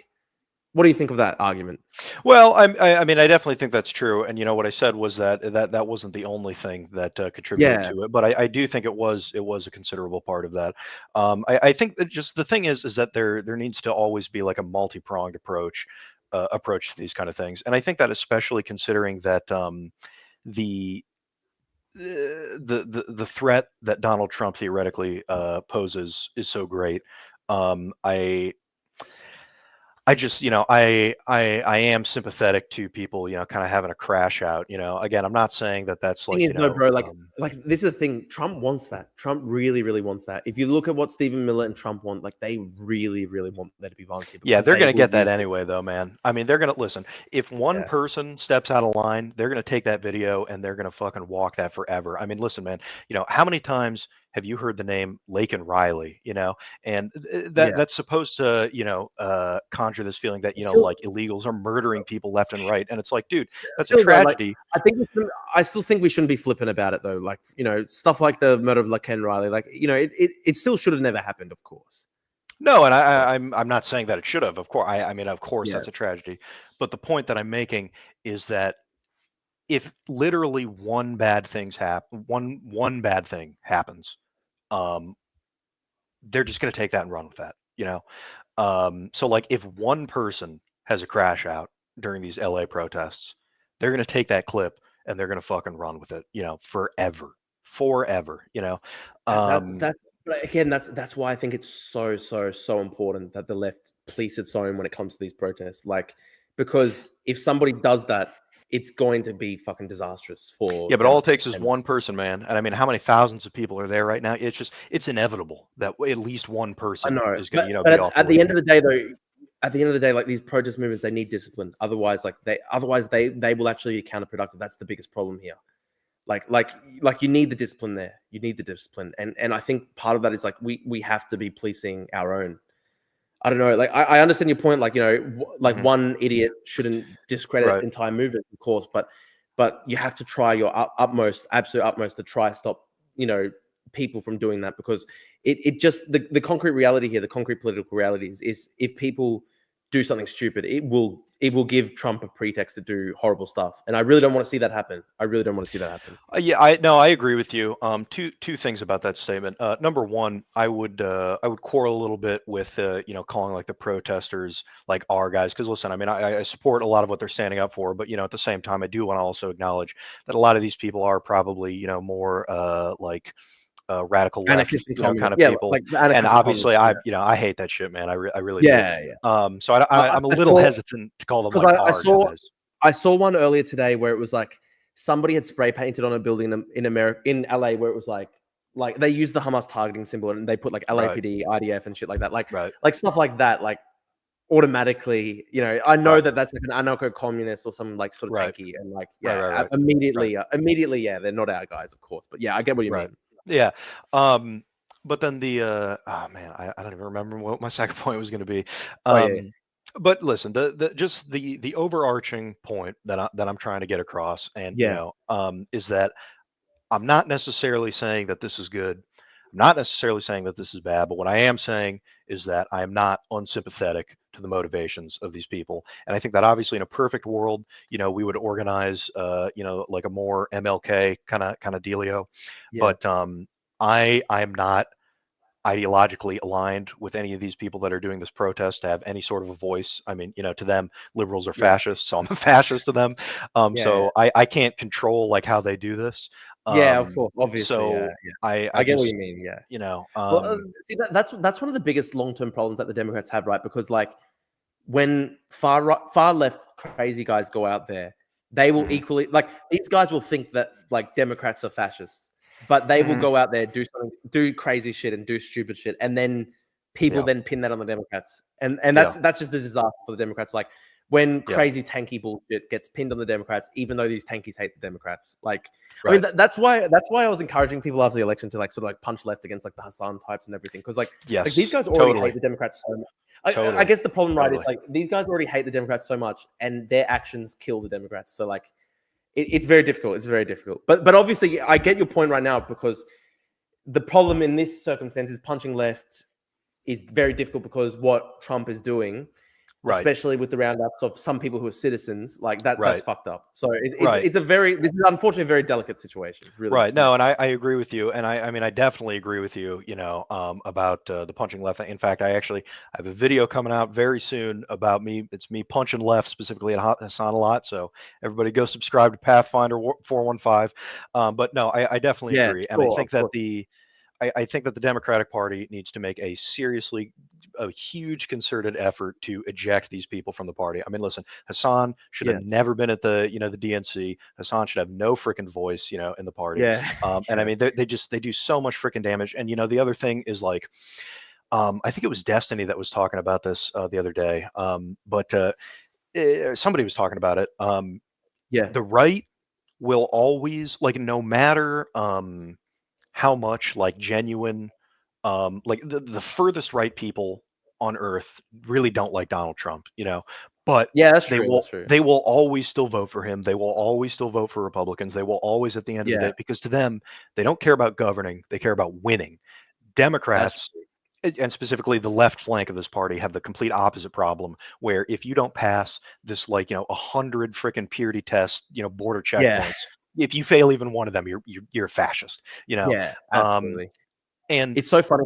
It's so funny because I remember for a long time Republicans used to say that about the left. They'd say like, "Oh, the left, they're always being lockstep with each other. They've got such amazing discipline." But yeah. the funny thing is, I think it's actually the opposite now. No, I agree. I agree. And I mean, listen, I mean, before the election, you even saw, um, I mean, Jackson Hinkle, the famous, your arch Yeah, nemesis, Jackson Hinkle, MAGA yeah, communism, the great leap backwards. I mean, it really is horseshoe theory manifest, right? yeah, yeah, But it's just, I think that and I think that this probably will happen. I am hopeful for this. yeah. But the direction that I personally see the two parties in America heading is that Democrats become the party of like sophisticated, abundance kind Elite of human oriented capital, as somebody technocrats, has said. elite human capital, Yeah, absolutely, yeah, the elite human capital. yeah, yeah. And I definitely think that Republicans are going to just kind of have every, populist, shithead just kind of lumped in there. I It, really do think that is the it future. it is really interesting. The sort of Hanani thesis where, yeah, he basically says like, Republicans are heading in the direction of MAGA Maoism, and Mhm. Democrats are heading in the direction of elite human capital. That it's an interesting thesis, and I mean, It is. it's interesting. Education polarization in America is just such a huge thing right now. Definitely, absolutely, absolutely. And the thing about that thesis is that it's like I can see it happening in real time. Like I was saying earlier, Yeah, I'm very heavily involved in like San Francisco and East Bay or Bay Area like politics. yeah, I do a lot of organization with YIMBY movements, and I actually yeah. worked Cool. on the mayor of San Francisco. I worked on his campaign. Oh, Um, nice stuff, man. Well yeah. done. Thank you. And I can see it, man. Because like San Francisco, there's a lot of like far left people in San Francisco, right? Yeah, yeah, But the political machinations, they're turning against them, man. They really are. They really are. yeah. Um, and It's been interesting, the whole like the whole kind of beef over abundance has been popping up. Like I think a lot of left wing people, they kind of explain why, but they see abundance as kind of like as an enemy, ideological enemy, because right. it provides a solution to so many of the problems that we currently have without forcing, yeah, communist revolution or whatever. Right. Well, and more specifically, it takes market-oriented approaches to problems, which they hate, because capital, that's the ultimate enemy. You know what I mean? So, like, if your theory is we can use capitalism to defeat fascism, they hate that because they think that capitalism Yeah, is fascism. So yeah, there is nothing that pisses these people off more than when you say, hey, I actually think using like competitive labor, and freeing up the market to like build houses, I think that will actually drive prices down. They will fucking cut your head off and put it on a pike, man, because what you're yeah. saying Literally, is you can use capitalism to make things cheaper and to make people's life better. And they that they goes hate against that. their cult programming, so Absolutely, absolutely. I was gonna say, man, it's up to you, because obviously I know that it's I mean, if you haven't slept at all, I feel bad for you. But there's this one guy. There's this one guy in the chat, and yeah. he's been watching the whole time. Okay. Roman King. I haven't been reading chat. Yeah, yeah. So Roman King, he's been in the chat since the start, and he says he's from Mhm, Southern Texas, and that he was mhm, talking about, like, he's obviously got a counter opposite argument to your position, and he's talking about, the violent, like he talks about violence in South Texas from cartels and stuff like that. mhm, He's been roasting you a bit. I said, I've offered to, would you mhm. debate him potentially? I can bring him onto the stream. We Yeah, can have a sure. I quick. mean, if he wants to come in, I'll Okay. talk to him. I mean, it is Look, 5 in the morning, so I don't have the greatest motor function right now, but I'm down. listen. Even just for 10 minutes, I think it'd be an Sure, interesting exchange. I've sure. got so Roman King. If you're still watching, if you're in the Discord or something like that, message me. I'll send you the link to join. Or whatever. I don't know how to get in touch with this guy. I don't know if he's even still watching. Okay. Well, His hey, last message, he was he's more than true. welcome to come up. I'll talk to him. Yeah, look, Um, it would be interesting because I think, obviously you guys are both in America, and yeah. it's counter opposite viewpoints, and And I the Drew Pablo show. I used to work in Texas quite a bit, so I know a little bit about what life in Okay, Texas cool, is cool. like. Listen, Yeah. like Drew Pablo show, I'll facilitate debates and stuff like that, so it'll be interesting. Okay. Great. I I love it. like a sort of mini Piers Morgan, but I don't know if this guy's still in the chat. Again, just Looks a like call out might to be gone. a call out to Roman King if he's still watching. Like, please join my Discord or message me on Discord or something like that, and I'll send you the StreamYard link, and you can literally, like, have 10, 15 minutes discussing with Pathfinder, and have a bit of a debate. It'd be interesting. I hope it's still in here. I hope it's still in here. While that happens, and by the way, it's very cool. We've got 51 live viewers. It's really cool. We've been averaging about 30 live viewers, and then after the Electron one, there's a bit of a bump, which is cool. We went quite all. Yeah, that was great stuff, man. That was really it was good stuff. fun. I was very happy with that, man. I was very lucky that I got that opportunity because, like, yeah, obviously, it's funny because I had people afterwards go like, "How dare you platform Alex Jones?" It's like, dude, it's the other way around. And he's got he's got literally, watching him, whereas like I'm literally just a random guy. Like, for him to be able to allow me to debate him. Obviously, we both dislike basically everything Alex Jones has ever said. But look, at least he gave me that opportunity to debate him. I actually was surprised that he even allowed me. But well, listen, let's watch a bit. Let's watch a little bit of a show while we see if this Roman guy's around. Wife cheater. Okay. Sure, go ahead. The reason that this guy is a secretary of I defense do want to know, is just real quick, if you wouldn't mind pausing it, real quick. I do want to say, sure, of course. This video, just for clarity, so everybody knows, these videos are purposely just slightly a little inflammatory. So whatever I say in here might be a 10. I'm actually like a 9 or an 8. So I just want to clarify that. Look, that's okay. That's the YouTube media world. Hey, I'm chasing the views, man. I'm chasing your coattails. I get you. Yeah. No, look, I understand, man. The content game, like, I feel very far away from having made it myself. So, like, we're all fighting hard. So we'll watch it. Yes, man. He's probably shit-faced right now when he sent out that tweet about sending the Marines into LA, and he was like, "Oh, I got a fucking text from Trump, and he's telling me to fuck him up. I got to do what Trump says." He is a yes man. He is a patsy. He is a yes man, and that is why he was selected for the job. And he will shoot protesters if ordered to. Make absolutely no mistake about it. Everybody tries to sandwash Donald Trump. What's up? Everybody tries to sandwash the MAGA movement. It's not fucking happening. The shooting people will 100%. Your point where you said Hegseth would order firing on protesters, that would be fucking terrible. I absolutely see no reason why he wouldn't do that. I totally believe that he would. Do you agree or disagree with that? I really, really, really hope it never comes to that. That would just be such a dark moment. There's a comment. Please, Drew, don't turn into Piers. Goddamn, it's funny. I didn't think that's gonna happen. You can be the good guy version of the good you can be the light to his dark. Yeah.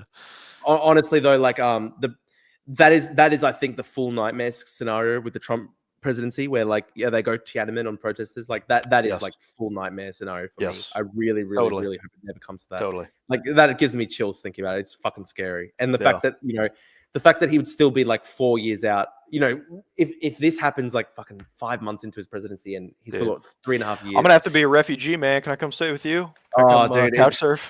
Oh man, it's fucking scary. It's fucking scary. Let's watch more. Let's watch more. Black bag and murder American citizens who are peacefully protesting, as in their First Amendment right, because they need their Reichstag fire moment. They need their Enabling Act moment. Donald Trump needs a reason, essentially, to have full military control over the country, but more specifically, the blue parts of this country, like California. There is nothing that Donald Trump and Republicans across the board hate more than a blue state, because blue states are successful. They're very highly educated. They make the most amount of money. They're just the best places to live. There's a reason that places in California and New York are so expensive. And I mean, yes, a lot of it is because of permitting, but it's also because everybody wants to fucking live here. You want to know why West Virginia is so cheap? Is because it's ran by Republicans. And you want to know what that means? Is that it fucking sucks to live there. There is nothing that Republicans hate more than Democrats, because they hate that Democrats are successful. And that is why Donald Trump is putting Los Angeles under siege, because he wants to punish blue states and blue cities for their success. He is angry about it, he's coping about it, and he's fucking raging about it. And like I said, this DUI hire, Pete Hegseth, he's also fucking pissed because his puppeteer Grandmaster Trump is, pissed about it. But the more important thing here, well, there's several important things, but another important thing that I want to touch on is that let's not forget that it was just yesterday, where Elon Musk, actually, no, I'm sorry. That I don't believe is true. I think it was 2 days ago. I may be misremembering. It could have been 2 days ago. But either way, within the past 48 hours, guaranteed. I don't remember off the top of my head. This is flying off the cuff because it's so important. I got to get this video. It's got to fly out the printing press. Within the past 48 hours, Elon Musk has accused Donald Trump of being on the Epstein that file. was fucking crazy. He's accused him of being on the flight logs, and essentially... And I want to acknowledge there's some interesting stuff in the chat right now. Like people going like, well, like imagine what Elon might have taken from the federal government in terms of insurance. Like he had his guys literally everywhere in the federal government. Like it's kind of scary a little bit. It's like... What do you mean by that? Oh, remember how he got like the Doe guys into like the most sensitive areas of the government, and they had access to like really high level classified intelligence and stuff like that, and information like that. That's pretty scary. That's a pretty scary prospect if he's potentially got like collateral on Trump and stuff like that. Oh yeah, no, for sure. Yes, I see what you're saying.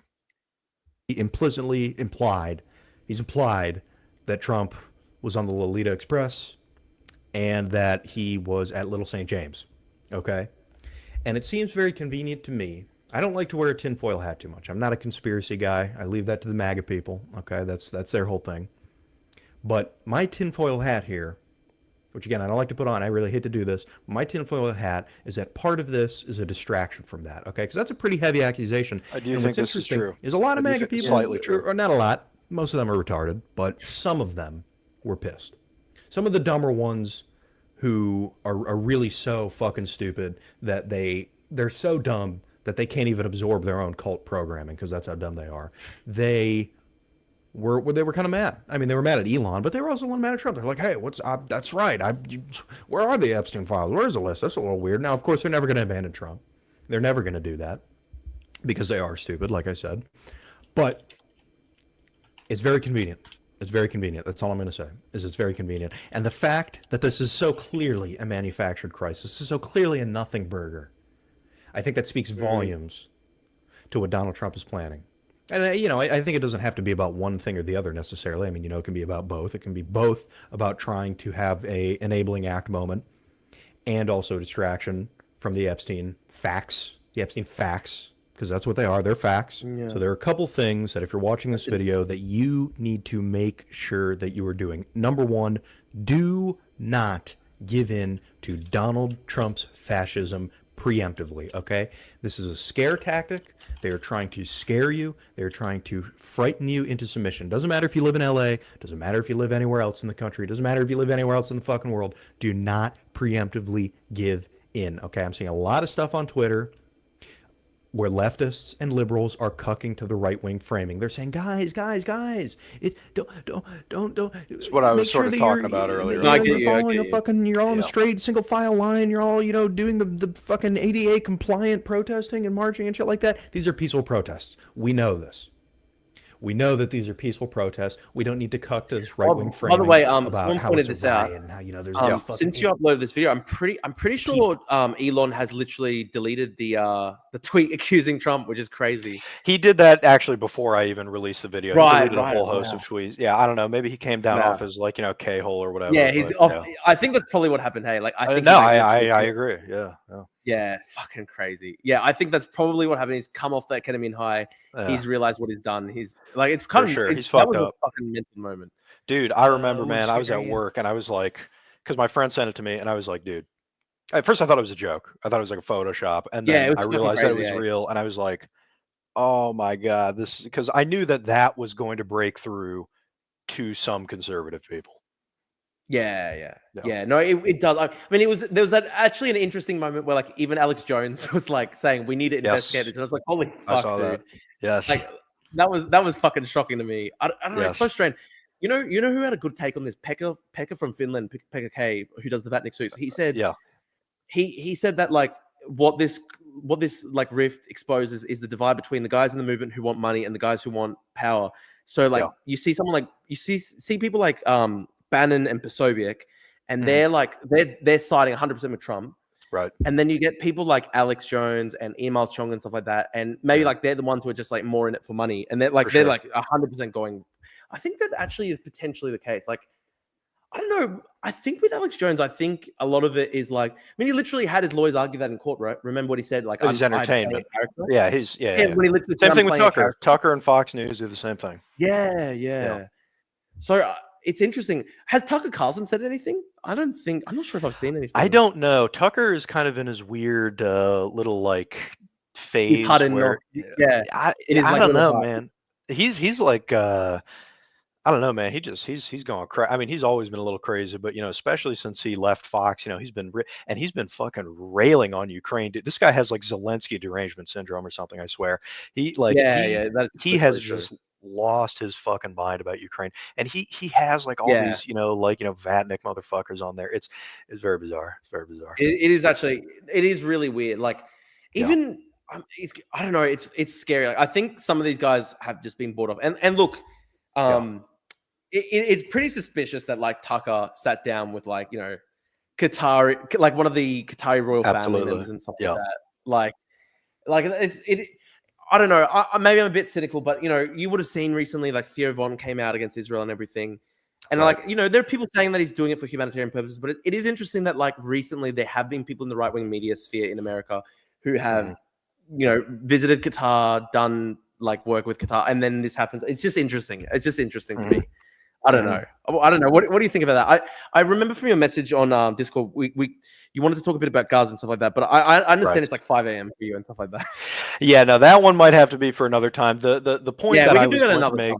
just in a nutshell, the point that I was going to make was just that it kind of seems like the wind is sort of blowing socially against Israel, and that I think that it's best to develop strategies on how to craft a narrative that does not alienate specifically young people, because the center left has a hard time with young people, and but at the same time we also don't want to go all in on the Palestine. We don't want to be like Hamas. I do get you.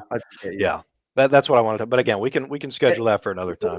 We can talk about that another time. Like I'll admit, like I've been pretty alienated by some of the more hardcore moves that the Israeli government has been doing since especially recently. Yes. Like there's no doubt about it that like people like Smotrich and Ben Gvir, these guys, the Kahanis element in the coalition government, these guys want just like a permanent war.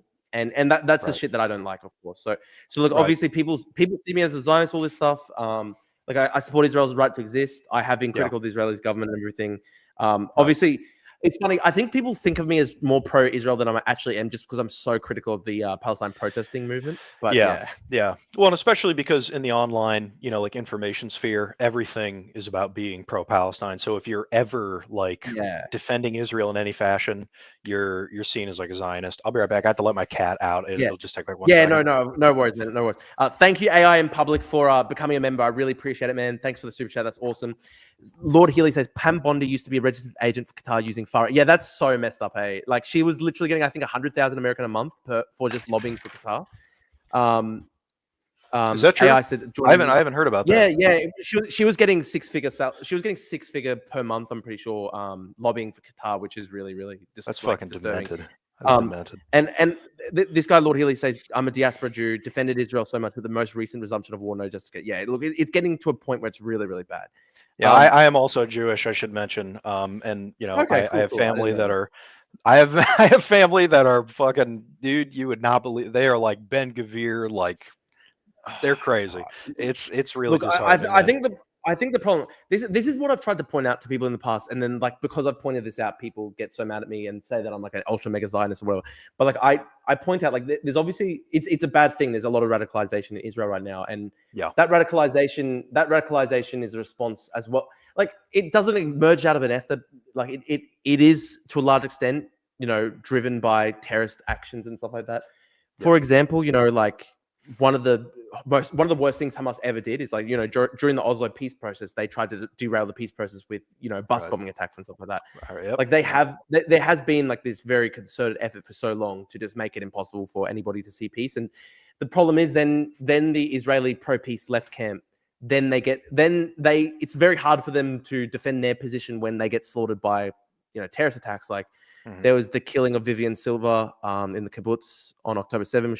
She was a major peace activist. This is one of the biggest problems, right? And so there is a lot of radicalization on the Israeli side, which is horrible. It is a response to terrorist attacks and stuff like that. It's horrible. The whole process right now is really terrible. No, it is. I mean, it's a vicious cycle, and I honestly, I really have no idea how to break it. I think the best way to, as far as I can tell, to sort of break that like eternal recurrence is just a Yeah. complete and total clearing out of the current Israeli government, because they just Yeah, have look, no I interest think there whatsoever needs in to be peace. new. There must be new elections Yeah. in Israel, and Yep. like the current Netanyahu, Ben Gvir coalition government is Yeah. just No, disastrous. it's disastrous. sick. Yeah, it's sick in the head. Lord Healy makes this point. The Hamas suicide bombing swung the 1996 election by like literally a whisker for Netanyahu to win his first term 1996 to 1999. People don't even know that fact, so it's a shame. It's a shame that it's literally such a topic where like you talk about it and it's just so poisonous from the get go. It's really difficult. Right. No, the well is definitely super poison. Yeah. Like I agree. it's really bad. And I don't know, like even just because I say that Israel should exist as a country, like people call me like an ultra mega Zionist, which is just like, yeah, funny. But Right. what can you I do? mean, dude, I'm Jewish, so what do I'm just immediately assumed to be associated with like I'm anything and interested everything. I'm interested in San Francisco because like obviously there's Yeah. like some pretty hardcore leftists in San Francisco. Have you encountered any like anti-Semitism and stuff like that from the far left Not over the past? particularly. I mean, I don't wear like a freaking I don't like, I'm a Yeah, no, I secular get you. Jew. I don't like practice or anything like that. No, fair enough. I get you. And I don't have like a humongous nose or anything. I don't think I really present Jewish. But I will say that there are a lot of people, because I take like the public transportation every day for work. Yeah. There are definitely a lot of, especially younger people in the city that dude, man, I've seen some crazy shit. I saw this one girl. She had it was a shirt where it was the like paragliders from October 7th. It was like a graphic, like of that. She had like the keffiyeh on and stuff like that. So it definitely is a thing. But at the same If I time, saw that in real life, I'd get so pissed off. I get what you mean. no, it's definitely weird. But at the same time, there are also a lot of Jews in San Francisco. And the other thing is, you got to remember, man, 99% of people are just fucking normal. 99% of people have a very reasonable opinion on this stuff, on most things. 99% of people just want to have a good normal life. So is it noticeable? I mean, probably more so than if I was in certain other places, but it's not like a huge deal or whatever. Yeah, it's funny. I do agree with you that like a lot of the time when you just straight up talk to people personally, like it can be a lot easier. Like I had a big like 4-hour debate with like this guy. What's his name? It's I think it's like What If History or something like that. And like he's like extremely belligerent to me on Twitter to the point like he's calling me like genocide every day. Is it, but then like is it What If Alt Hist, or who is it? Oh shit, who is it again? Because that guy's like a fucking schizophrenic, like literally. So hang on, I'll where is it? Okay. I'm just trying to see if I know this guy or not. Yeah, I'm trying to remember. History speaks. Like, so I had like a big debate with him, and like when we were able to when we just talked like person to person, we ended up both being like, yeah, let's like just have peace. But then like since then, because I've like had some pot shots, I guess, at the the more pro Hamas people in the movement and stuff like that, like he's gone back. He's reverted to calling me a genocide every day. It's funny though, when you talk to people person to person, it is often a lot better. For sure. Yeah. It's a shame that guy. I asked him if he wanted to come on, and he just literally evaporated. Dude, he was afraid, man. He didn't want the smoke. Oh, it's a shame. It would have been it actually would have been really interesting. I would have loved to see that. He didn't want the 5 a.m. smoke. Yeah, here. George Floyd too. Yeah, sorry. No, we know. Sorry, it wasn't. Yeah, it wasn't What If Alt His. That. Yeah, I just remember the What If Alt His guy is like actually like a schizophrenic. No, that guy's like actually mentally insane. Yeah. No, it was History Speaks, who's like a leftist guy. Okay. He's like, I don't really know that I wouldn't guy. say he's like. I wouldn't say he's full tanky, but like he does unfortunately cavorts with some of them. Unfortunately, Patriots that just want what's best for their community, and they don't want members of their community being fucking black bagged by the Gestapo, by the American Gestapo. Okay, they don't want the fucking SS rolling into their town, and I don't blame them. They're patriots. They're loyal to their ideals. By the way, guys, we got 56 live viewers on the YouTube. Thank you so much. If you're watching on the live stream on YouTube, leave a like, please. Leave a like, and YouTube recommends us to more people. Thank you, guys. And they are peaceful. okay?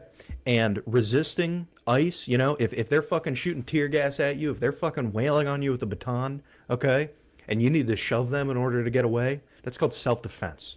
Okay, that's called self-defense. Look, I get your point with self-defense. I think we should be like pretty strict though. Like when it's stuff like people throwing rocks and stuff, I think like it's a really bad thing.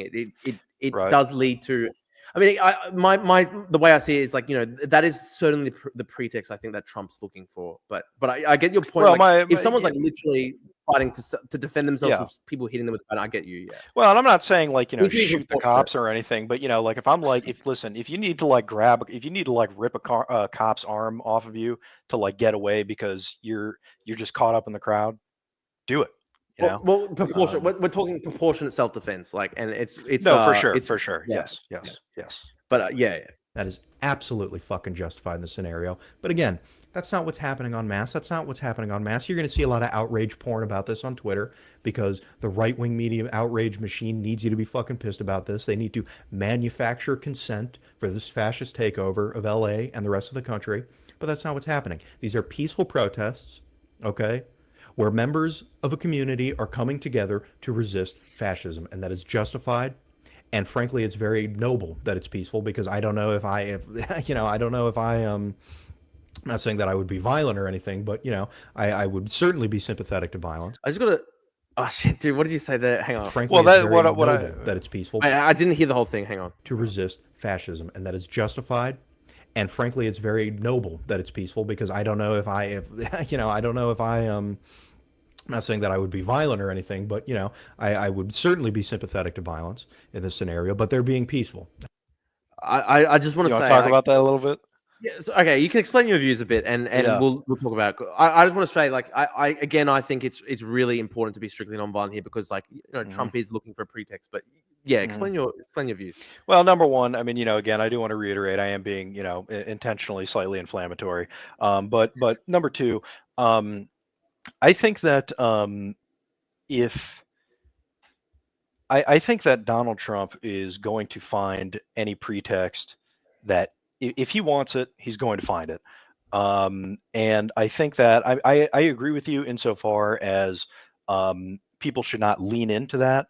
But the point that I'm kind of trying to make here is I I understand the psychology of violence in situations like this. You know, I'm not necessarily endorsing that. You know, as I say, you know, I'm not saying that I would do that or anything, but I I get why people are motivated to do that, and especially when the stakes are quite high, like they are in this kind of scenario. Um, if I mean, you know, this is what I was saying, you know, not too long ago, but you know, just if somebody does have a crash out, I understand. I'm not saying that I want you to do that. Don't do that. For so many Yeah. reasons, don't do that. But there are times where flipping the fuck out at a protest is just completely you know, not understandable in any pretext. And there are times where I can like see that and go, okay, I understand why you did that, you know, and Yeah. that's kind of the distinction that I'm trying to make here. Yeah, I get you. I get you. And by the way, I just want to respond to AI in public. So it says, I really enjoyed your debate with Alex Jones. Is the follow-up still coming, or did he chicken out? I think it is actually going to happen. I think maybe sometime over the next week or so. We did reschedule because obviously, like, the past 2 days has been crazy for news in America. And to be honest, I actually think it's better that we reschedule because if we did it right now, no one would watch it. Everyone's talking about the Elon Trump stuff. But I see. Also, let me know what you think about the NAFO HQ video. So AI in public. For some reason YouTube links are not showing up in our comment stream. So if you've got me on my Discord or whatever, can you send it over Discord? I'll put my Discord link up again. Hang on one second. I'm going to put the Discord link up for people to join. And it's funny. I'm getting some comments. Have Norman Finkelstein on the show. It'd be interesting to have him on the show, but you know, I think he's blocked me. I would debate him. He's blocked me. That would be but interesting. He's blocked me. I would debate him, but he's blocked me. If he wanted to come on, I'll do it. But yeah, I put up the Discord link. Anybody can join. You know, as long as you sort of like agree with us on the same, you know, as long as we've got the same broad worldview, you know, you can join. I wanted to say, please, yeah, to AI, the AI guy, send the video on Discord, because for some reason the YouTube links are not coming up in the YouTube chat. I do want to see your video, but just send it over the Discord, because yeah, we've got a trouble. I'm not sure why, but for some reason it's not coming up in the chat anymore. Yeah, okay. Hang on, we'll watch the rest of this video. And I respect the hell out of them for that. So do not cuck to the right-wing framing of this, and do not preemptively just surrender, okay? Don't just roll over. Don't be like, oh, well, oh, man, things are getting scary. I need to just, I'm just going to duck my head and cover. I'm going to leave that for everybody else, okay?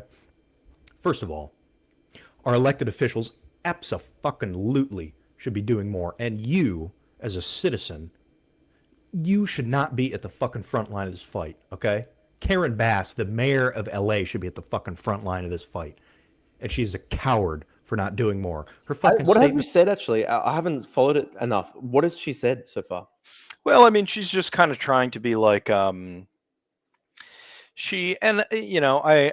am slightly sympathetic to her position, but she's trying to kind of like both sides of this thing, but just be like, listen, everything, everything is fine, and everything is, chill, and there's there's nothing going on, there's nothing bad that's happening, and like all of the, we're against, immigration raids, stuff like that, but Donald Trump, they're conducting these things, within like the confines of the law. She's just trying to make it seem like there is not she's not taking the fight to Trump, is what I'm saying. Like she really has not been, like when Trump was talking about or rather when Pete Hegseth mentioned deploying the Marines theoretically, and Trump was talking about that, Karen Bass is MIA. Okay. Gavin Newsom, which I mentioned in just a second, he's, to his credit, at least he's taken a stand. But Karen Bass, she's doing, the problem that I have is she's doing the traditional politics boilerplate responses to this kind of thing, and this is not the moment for that. This is not the moment for that. This is the kind of moment where you need to be, especially because it is so volatile. We need to be tactically trying to cut Trump off. We need to be preempting any violence that he might use against people. And she's not even trying to do that. That's my point. We got to. I just want to say, I want to thank PI for the super chat. He does have a different view to me. Though he's saying he's attacking people who call Trump a fascist. Well, I don't think Trump is a fascist. I know that Trump is a fascist, but yeah. Look, I think Trump has a lot of fascist elements to him. I think for sure. I think I've got the hang on. I think they've sent me the NAPO video. Okay, yeah, cool. Thank you, dude. Thanks for sending it to me on Discord. Hang on, I'll bring it up on the screen.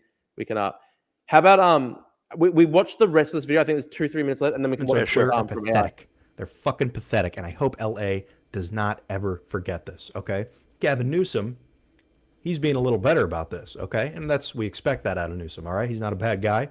He's got some faults for sure, but yeah, to be honest, I think there are a lot of fascist elements to Trump. And Lord Healy lists them here, like the Führer principle, cult of personality, constant use of fascist tropes like Lugenpresse, the cowing of the industry and demanding tribute. Yeah, like I think a lot and of especially the blood and soil, like nationalism stuff. Yeah, it's interesting though, because like I think there are guys in the administration who are full hardcore ideological fascists, like who have a genuine ideological program. Whereas I think it is interesting with Trump because like there's a lot of fascist elements to Trump, but sometimes he can blow a bit in the wind ideologically. Like he can sometimes randomly change 180. No, for sure. So for sure. Yeah. So it's a very complex thing to label Trump ideologically is very complex, but there's a lot of fascist elements. And then there are people in that administration who are like pretty fully fascist. No, I agree. And what actually, something that I was thinking about the other day is Trump. I kind of am getting the feeling that he is the Hindenburg to JD Vance's. I don't know if you're allowed to say his. I don't know if you're allowed to say his name on YouTube. The German guy. I don't know if YouTube will like ban your shit for saying that, but you know what I'm talking about. No, I know. I have a video about that, but it's interesting because, I mean, I think you're right in the extent that like there's this very scary prospect that like there could be like a future leader who sort of comes in and takes what Trump has done, but like codifies it and makes it much more systematic, which is like very scary. And that would be like a very scary prospect.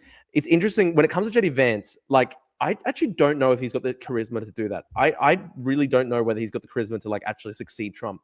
I think you're right. Like I he's got a lot video more... about that coming out soon because I think he Yeah. does. Okay. Yeah. Interesting. Yeah. It's an interesting process. It is really weird. Hey. It's interesting because like when it comes to JD Vance, there's he can be actually more ideological than Trump sometimes, For which is sure. scary. Like, Yes. but then the weird thing is that I just don't think he's got like the same like humor and charisma of a Trump. So it's an interesting thing. It's an interesting thing. Like part of Trump's appeal is that like he's managed to somehow win over so many apolitical people who like don't really care about politics. They just think it's funny. And I don't think like JD Vance has that ability at all. So like it's a weird thing. Yeah. I definitely think he does, but when I drop my video about that, we could talk about that more then. Yeah, okay, for sure. Overall, but, yeah, we'll finish the good video guy, and then good governor. And then I've got to go to Okay. AI's Sounds next. good. Karen Bass, fucking pathetic. Our elected officials are supposed to be at the front line of fighting fascism and fighting Donald Trump. But Karen Bass is not doing that. She's cucking to the right-wing framing of this whole thing, okay?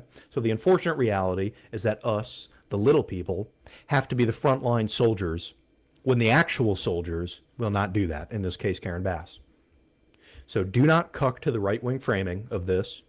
Do not ever, ever, ever concede that these are violent, that these are riots, that these are somehow bad people for doing this, that, oh, there's some bad apples, and fucking, again, of course, maybe there are. Maybe there are a few bad apples, okay? But you don't ever need to fucking admit that to a right-winger. You and I can have that conversation. Talking to you. We're on the up and up. Yeah, fair enough. We've got someone saying, "Are you ending the stream after?" No, I'm going to keep on streaming for a while. But yeah, okay. You and I can have that conversation because we're intellectually honest people. Do not ever fucking say that to a right winger. They do not deserve that. I do get your point. It's very hard to have that do discussion with actual MAGA people. Don't preemptively submit. Don't cuck to their framing, and always stand up. Always, always, always, always, always stand up. That is the most important thing that you can do, and it is absolutely possible to beat Donald Trump back in the scenario, okay? What he wants here, the worst case scenario for Trump is a PR victory, okay? That's the worst case scenario here for Donald Trump, where things get too bad and he just pulls out because he doesn't want to deal with it anymore, and he goes, we won, we crushed the protest, law and order, blah, blah, blah. The worst case scenario here is that Donald Trump gets what he really wants, and that's martial law, fascist control, okay? That's what Stephen Miller definitely wants. That's what Donald Trump wants. But Donald Trump would absolutely accept the PR victory if that was given to him, okay? So make it hard. Make it hard for these people to take over, and they'll just go away. I promise you they will go away eventually. It will get harder. They will double down. They will triple down. They will quadruple down. But eventually, if you do not ever surrender, like I know you will not, then they will go away. That's all I have to say. Just wanted to get this video quickly out there. That's pretty much the end of the video. To talk about it. Yeah, nice. No, if honestly, good video. And look, more... we have some minor disagreements and stuff like that, but it's very interesting to have the discussion. Sure. Are you familiar with the John Ganz's theory, the jock creep theory of fascism? I'm not. What's this about? This is honestly such a good good theory, where basically like he points out like the difference between like say like a Mussolini and a Hitler, right? Mm-hmm. Or like a Mussolini versus like a Himmler. And okay. So a little while ago, I came up with the idea that the difference between Italian fascism and German Nazism was that fascism essentially had jock douche vibes. Douche vibes while Nazism had creep loser vibes. Now I'm going to try to develop this theory into a full-blown theory. But John, this is absurd. How can you reduce an entire political theory to American high school movies? Yes. Okay, but going on. So the jock douche ideal type proceeds in the world with confidence and the presumption of immediate physical domination, while the creep loser ideal type has been thwarted some way and is therefore reflective and is resentful, a plotter, schemer, and a fetish is dreaming up grand historical vistas of triumph or doom. Again, keep in mind they're a purely ideal type. Rarely does an individual totally embody either one or the other idea. One could speculate that in many cases, the superficial confidence of the jock douche type is merely psychological compensation for the feelings of inadequacy, etc., etc. On the converse, the intellectual limitation of the jock douche type leads to an imaginative perspective that cannot escape the relatively crude thought world of nerddom, considering from either an existential or psychological. So it gets into the weeds, right? Well, it's interesting because I just sorry to cut you off, but just real quick, it's it interesting. really is. I think JD Vance Himmler. versus Trump. I think it's very much a JD Vance v Trump situation where Sure, I think JD Vance is more the nerd, whereas Trump's like kind of like the jock archetype, and I think that's like the big difference between them. And like, yeah, and to be honest, sometimes it's actually the nerds that are the scarier ones. But yeah. No, for sure. I mean, sorry, Heinrich Himmler, he got bullied a lot as a kid, and he was kind of like a nerd who was sort of like picked on a lot through his life, and it is interesting because he's the guy that's coming up with all this Hyperborea, fucking Agartha, Vril bullshit. So this is can you link me this article? I definitely want to read this. Really, it's actually a really good article. It's funny because unfortunately John Gans hates me because he's more of a leftist, and he like and he's like really. You seem to be in that position a lot, Drew. Yeah. So John Gans, it actually sucks because I used to subscribe to him for ages, and I actually really like his writing. But he, like he's a good example of like Hanania v.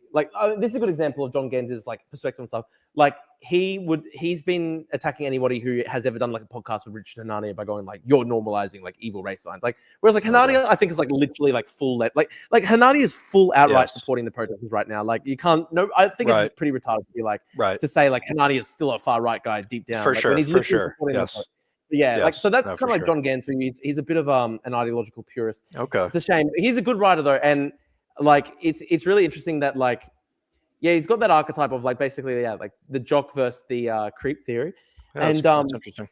And it's interesting, because if you apply that to Trump v Vance, I think Trump is 100% the jock, like very confident type, but doesn't necessarily have this like full ideological scary program. Whereas like you get like the nerd Himmler type who has like a full ideological program, and like they're fucking terrifying. Yes. No, that's a good point. Like as Max says here, this is a good comment by Max. Like the evil plotters with the chip on their shoulder, the most evil and dangerous Nazis. Yeah, like actually. Yeah, for sure. Max says Hanania was a full-blown race science politics guy. Yeah, but he like literally repudiated that. Like he fully repudiated it. He said, "I completely give up my parts to the right winger. I apologize for it." Like I genuinely think that like Hanania has changed, and I think like a lot of like the sort of like John Gans types who are like still attacking him for it is a bit much. But sure. I don't know. Yeah, but anyway, man, I should probably let you sleep now. Thank you so much. All right. Thank you for having me. I appreciate it. And just real quick, I'm gonna plug my channel. Everybody, we'll plug please. the channel. Hang on, let me quickly plug the channel again. Appreciate it. Los Angeles. Guys, currently on Pathfinder. I'll subscribe to Pathfinder. Hey, I appreciate it, man. Pathfinder 415. Everybody, check it out. We're getting the ball rolling. And good on you for starting out. And thank you. And I'll follow you on Twitter. Thank you. I appreciate it. Guys, go follow Pathfinder, and we'll have you up on the show again, man. We'll have you on the show. Thank you very much for having me. I'm gonna get some sleep. Take care, everybody. Los Angeles. Get some sleep, man. Thanks for joining. And we'll definitely we'll do this again. All right. Thanks for having me. Peace. Thanks, bro. Thank you. Bye. Okay, cool. Okay. How do I get back to Los Angeles? Hang on. He's a cool guy. I like Pathfinder. He's more lefty than me, but it is we had a good discussion. Okay, hang on. How do I find the NAFO thing again? I'm gonna find the NAFO thing. Zelensky playing card. I'll put this on the stream for AI because AI joined as a member. I appreciate him for that. You're gonna be so proud of your country if I get in. You're gonna be so proud of your president, and I don't care about that. But you are going to be so proud of your country because we're going to turn it around and we're going to start winning again. We're going to win so much. We're going to win at every level. We're going to win economically. We're going to win with the economy. We're going to win with military. We're going to win with healthcare for our veterans. We're going to win with every single facet. We're going to win so much, you may even get tired of winning and you'll say, please. I love the cope ties that they've got on the Jets. We're going to win so How good are the coat ties? I love the coat ties. You may even get tired of How good is this? Look at the coat ties, guys. Look at the coat ties. Say, please, it's too much winning. We can't take it anymore. Mr. President, it's too much. And I'll say, no, it isn't. We have to keep winning. We have to win more. We're going to win more. Mr. President, it's too much. And I'll say, no, it isn't. We have to keep winning. We have to win more. We're going to win more. Sorry for what I did. It's pretty epic. No, nice. I like it, mate. Awesome video. Yeah, dude. Thank you AI for bringing that to my attention. That was a good video. That was a great video. You should put it on Twitter. I'll retweet you. Good stuff. I like it. It's a good one by AI here. And I got another super chat by Lord Healy. Hanani was in Project 2025, but strange. But yeah, look, it is strange that he was in Project 2025, but he's fully repudiated Project 2025. So it's interesting. I think people should be able to repudiate it. And if you read his stuff right now, he's so fervently anti-Trump. He's more hardcore than me. So I think honestly, people should be allowed to change. Yeah, that was 2015 Trump, that famous speech where he was talking about getting tired of winning. That was 2015 Trump. He had a lot more energy back then. Hanani is not a liberal, bro. Dude, come on, Max. You were part of the LaRouche thing. You can't necessarily be attacking people. Yeah, he doesn't like the stupidity of MAGA. I'm gonna bring up Twitter. Let's go through some more of the news. Let's go through more of the news. Sorry for party rocking.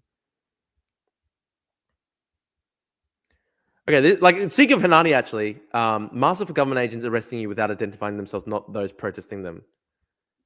I can't believe people are attacking Hanani as right wing when he's literally fully supporting the protesters.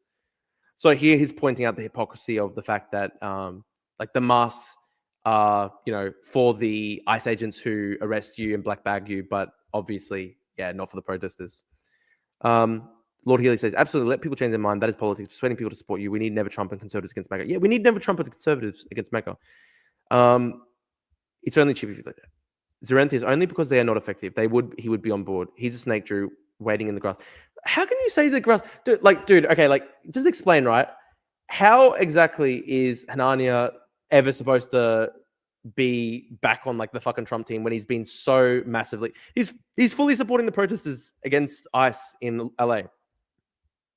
Ryan House says, first heard about Hanani when he tweeted in defense of an adult woman groping a 13-year-old. Holy fuck. I don't know if I saw that tweet, but thank you for your super chat, Ryan. Thank you, man. Thank you. Changing your mind in a year, come on. I change my mind every fucking day, so. Interesting. Elite human capital. Stephen, look at what he's saying. Stephen Miller's hate personified. There's nothing higher than or even intention with his hate. It's the whole show.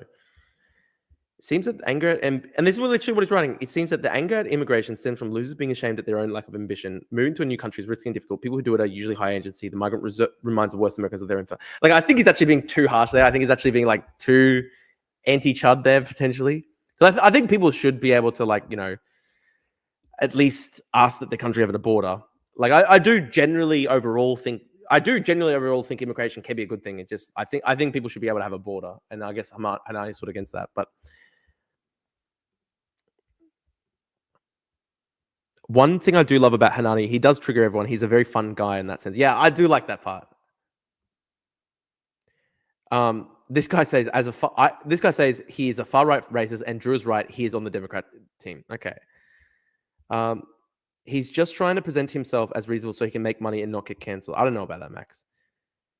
Dude, he probably would make more money being a MAGA intellectual, right? It's true that he didn't take Trump's authoritarianism seriously, but he's admitted that, acknowledges it. Just two alpha males going at it.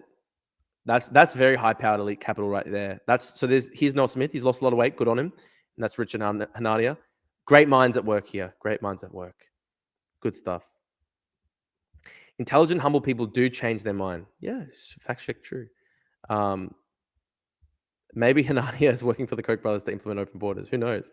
Exactly, though. But I'm friendly with Hanania. I would say that we are maybe internet friends. That doesn't mean I endorse. Let me be clear. I don't endorse everything he's ever said, obviously. And I think he would say the same back to me.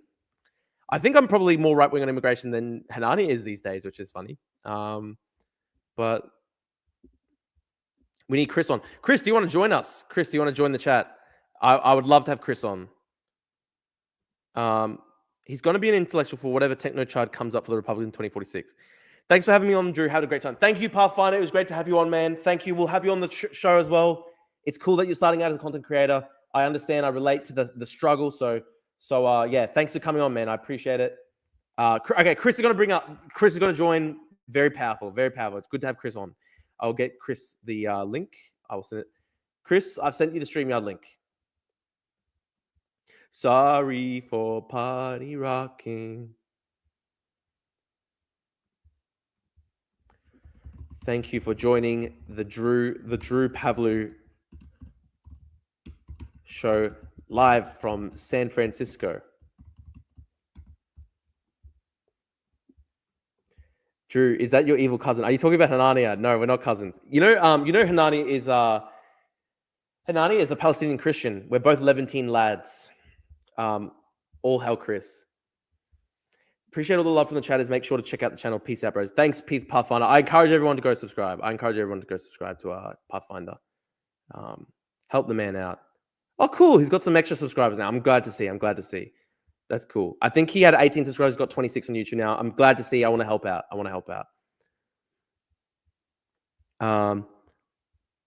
We need to know what Chris thinks about the riots. Yes, Chris is going to have a very right-wing opinion, guys. I'm warning you. Looks like Drew, if he became a Sith Lord, or Drew went on a hunger strike. Fuck, man. That's brutal. That's brutal about Anania.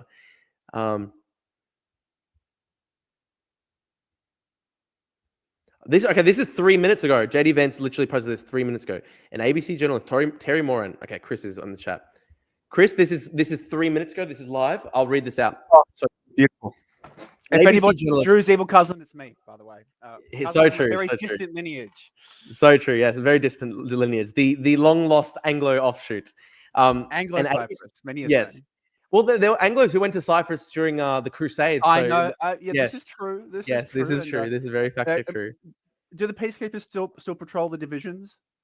Here. I hope when I do my ancestry test that I've got like 2% Anglo in me or whatever. So then I can we just still need to do this. I can laugh. We didn't discuss this. We will do the ancestry test. I think that's one of the next greatest things. I think the chat will love. It'll be very funny. I think the problem is it costs like $200. I'll do it. I'll do it. Business expense. Stop buying jam donuts and chocolate. Yes. Business expense off the card. Guys, sorry, I'm just gonna quickly put up. I'll put on Pathfinder's YouTube page again. Just help the guy out. So we show him some love, guys. He had 18. I think he had 18 subscribers when he came on. Already, he's got like 8 new subscribers from our show. I'm very happy to help. Guys, go to Pathfinder and subscribe to them. Good guy, friend of the show. Okay, we had some disagreements. We had some disagreements, but it was an interesting discussion. Okay, sorry, the JD Vance thing. Let me find the JD Vance thing. Beautiful. We love our UK aesthetics page. What is it? Okay, JD Vance. Let me get it up. So this is 5 minutes ago now. An ABC journalist, Terry Moran, posted this absolutely vile smear of Stephen Miller. It's dripping with hatred. Remember that every time you watch ABC's coverage of the Trump administration. As it happens, I know Stephen quite well, and is motivated by love of country. He's motivated by fear that people like Terry Moran make rules that normal Americans have to follow, but well-connected people don't. It's why he fought so hard to get President Trump elected, and why he's worked so hard to implement the agenda. ABC should apologize to Stephen. What Terry posted is disgraceful. Let's read it. The thing about Stephen Miller is not that he is the brains behind Trumpism. Yes, he is one of the people who conceptualizes the impulse of the Trumpist movement and translates them into policy. But that's not what's interesting about Miller. It's not brains, it's bile. Miller is a man who is richly endowed with the capacity for hatred. He's a world-class hater. You can see this by just looking at him, because you can see that his hatreds are his spiritual nourishment. He eats hate. That's a little bit anti-Semitic, to be honest. That's a little bit anti-Semitic. No, that's based. No, that's actually pretty anti-Semitic. I'm going to say that's based. If I want people to write that about me, that's how much I want people to hate me so much. That is actually a little. I don't like Stephen Miller. I disavow Stephen Miller. That is a little bit anti-Semitic to say that Stephen Miller's hatreds are his spiritual nourishment. I believe Nick Fuentes said that, actually. Nick Fuentes literally said that. Nick Fuentes on his show was like, Nick Fuentes was having cope on his show. I think probably because one of Nick Fuentes I think Nick is worried that he's getting sent back. Yeah, sorry, and Nick. so he you have to go back. Nick Fuentes on his Rumble show. Nick Fuentes on his show was going. Nick Fuentes was going. Stephen Miller. It's because he's a Jew that he hates everyone. Like that's what Nick Fuentes was doing. And then this ABC journalist says you can see that just by looking at him, because you can see that his hatreds are his spiritual nourishment. He eats his hate. That is a little bit anti-Semitic. That is a little bit Nick Fuentes style, but interesting. I don't know. This is the problem. This is like when certain retards write articles, they forget they're supposed to like make you hate the person rather than make you think they're cool. Like, I know you think he's cool. You're much more right wing than I am, Chris. Well, no, I mean, look, no, but this goes for a lot of stuff, right? It's like when you read like some of the text, it's like it's the classic Napoleon bit in the newspaper, right? The lion, the Anthropomachus, the tiger quits his den, right? It's that kind of shit, The tiger quits his den. Yeah. The emperor, the emperor arrives at Fontainebleau to the adoration of the crowds. Like, yes, that is a great meme. That is a great meme. This is average. Yeah, this is average like journalist schlop, but also like what a fucking cool line to have written about you, right? That the hatred feeds the soul. That's a little bit anti-Semitic. That's Zeiss. Okay, it's some anti-Semitic. I don't care about that. It's Zeiss. What else did she say? What did Vance say? I just said like ABC should apologize. It's very mean. And Stephen Miller actually. I would have that framed. I would have that framed. If I was Stephen Miller, I would have that framed. Yeah, I know, because you're like you love your Roger Stone love, Chris. We know. Wait. we know, Chris. We know. You know what? I would love to debate Roger Stone sometime. I've fought him before on Twitter. Hang on, I'll try find it. I've had a discussion with Roger Stone before on Twitter. Do we think there's an Irish racist called Mick Fuentes? Yes, probably. I'm trying to find my Roger Stone thing. You know what's funny? Stephen Miller is a very sensitive young man. Unfortunately, he's lost all of his hair, so he's not happy. Okay, like he's like Norwood 7 or something. Like he really has. I want to address this. I want to address this on this the bitch. Okay, yep. Okay. I want to address this on the stream. So Najat is Somali ultranationalist racist who lives in Melbourne, and who doesn't have a PhD. Yeah, doesn't she claims Chat, she claims she's. Chat, I did the research on she's got a PhD in Harvard. Let's go to the Harvard graduate website. Let's go to the Harvard. You can actually find this. They make it actually very easy to find academic dishonesty like this. So Harvard, what should I type in? Harvard website graduate directory. Welcome to Harvard alumni. Let's see if Najat's fucking graduated. Let's see. Interesting. Okay. Harvard alumni. Now that's actually not a real name. Remember? Yeah. Fuck. What do I on the alumni list? Well, if you check the documents that I sent you a couple of weeks ago when we first went through this. I know. There's hang on. Oh, the online directory. Okay, online directory. Here we go. This is so funny. I believe it's to have Najad. I believe her legal name is Najad. I'm in. Fuck. Okay, hang on. Wait. Drew, I did all this, but yes, you can do it on stream. The registrar's office. Okay. If only you had a university. Where did you send it to me, Chris? Let's find it again. Look through that. Where do we find it, Chris? Can you send it to me again? No. Najat isn't like Drew. Drew doesn't pretend to graduate. Drew I haven't told anyone I'm graduating. God, did I put PhD Harvard in my bio? I never put PhD Harvard in my bio. You should. PhD UQ. PhD UQ. No, I don't believe Najad's stolen any pens from Harvard campus because I don't believe she's been there. Should I make my bio PhD Najat?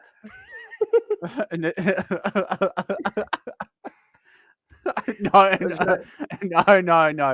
That will get people mad at you. They won't get a joke. It doesn't translate. Oh, okay. It'd be funny if I put PhD Harvard in there, just like Najat, which is just completely fake. And if you look up her bylines, like literally nothing comes up. So yeah. No, she's got one article about piracy off of the coast of Somalia. Was she defending it? She's basically. Beautiful. Fucking awesome. Basically. Fucking awesome. She's equivocating, at least. No. Oh, let's look at her Quora. Okay, interesting.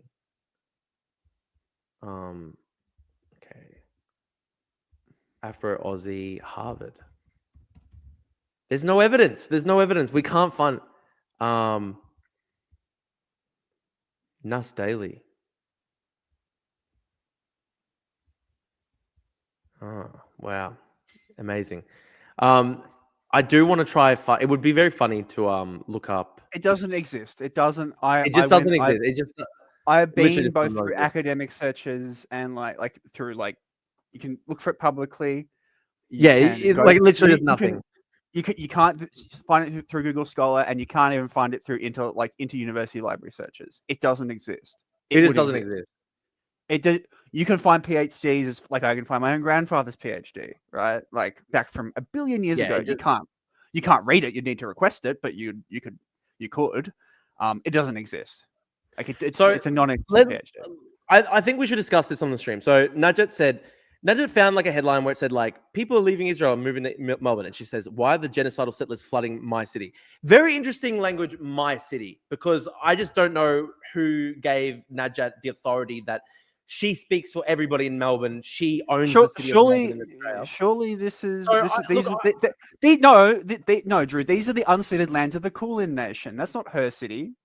Yeah, exactly. That's Mianjin. No, not Mianjin. What the fuck is it?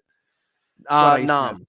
Nam, that's right. It's Nam. These are the unceded lands of the Wurundjeri people, the Kulin Nation of Nam, not her city. You are a colonial settler in Australia. I'm gonna tag it, but very important.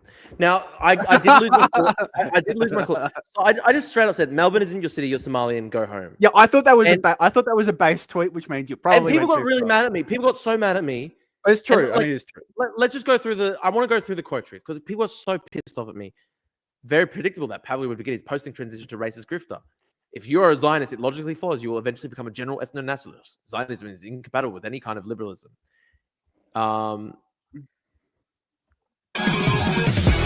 Okay, that's fucked up. Okay, Zeist. You're Avow. You're a fucking Turk, bud. Neoliberal centrist to Fash pipeline, replacing libertarian to Fash pipeline. Will Matt Iglesias write a book, 1 Billion Ions? Drew the Cypriot is telling other migrants to go home. Ironic. Heartwarming. Turk living in Australia feels a quarter of the pain it feels to be a white man. Okay. Lol libs are talking like this before the inevitable happen. Under your logic, you and your family should return back to Turkey. Look at this disgusting. Fuck you. Literally, lose weight. Literally, lose weight. You're worse than me. That's much worse than me.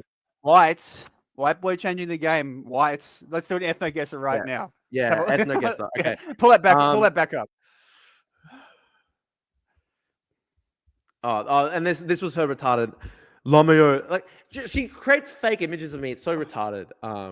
These are great. No, Drew, as we discussed stuff. before, this is good. This is great. We'll sell it as fucking merch. Sell the merch. We're gonna sell this as merch. Like I'm gonna buy a bunch of it, honestly. Kind of slick coming from an invader. Where are you originally from? Europe. Go home. No, I have more of a claim to Australia than Najat does. Just simply because I'm not a fucking jihadist. Like, and then people saying, "Oh, you're being racist to Somali people." Like, no, I'm literally just attacking Najat. Najat is an extremist who literally dreams of race war against white Australians and Jewish Australians. Sorry, you can't live here. You just can't live here. Sorry, my bad. Can we send Najat a gratis copy of Black Hawk Down? Good movie. Sell it as merch. I agree. I should make it my profile pic. Let's just go through Najat's like mentally ill profile. It's really entertaining, actually. I just think seriously, like there were so many people who got so mad at me who were like, "How dare you say that Najat doesn't have a right to live in Australia?" Like she was the one who claimed that she spoke before all fucking Australians and wanted to exclude Jews from Australia. Fuck you, Najat. Like she's literally a fucking racial supremacist herself. She's just a Somali racial supremacist. And if you're a Somali racial supremacist, sorry, you can't live in Australia if you're a Somali racial supremacist. I literally just don't like supremacist ideology. Yes. Make that the Discord server logo. Good idea. The average Judeo-Nazis is the best term. What the fuck, dude? They're so schizo. Swindon, she has her actual picture because Drew was sending the thirst trap images to Najat first, but when he realized she wasn't a darling honey, they got altered. They Drew had to repost them as altered images. No. We in Gaza are very disappointed. Don't care. That's nice. Not my job. Like not my like. I don't care. Dude. They're just so fucking annoying. Wow. And someone was saying, is there a law about ideology in Australia? There is no law about ideology in Australia. But no. I want to see. There is no. Scroll back up. But- I want to say there is no. but- No. I want to see the shit. There is no place for natural place for settlers. Just fucking requote this shit to us. Where? Like, up. I don't know. It's beneath the. I think it's below the crying fucking man with no teeth. Yeah, classic. Oh, there's no natural place for settlers. Zionists. Okay, you're literally a settler in fucking Australia. Fuck you. What the fuck is this problem? Steve says Drew never trust anyone. Thanks, mate. Drew will not take that advice. I'm really sorry for you boys, but yeah, it's very tough, right? It's not. Najat, you're literally a settler in Australia. Go home. Like, what does she add to the country? This is the thing. What does she add to the country? She's literally just like she's literally spending every day saying she wants to kill fucking white Australians and Jewish Australians. So why does she live here? Just fuck off.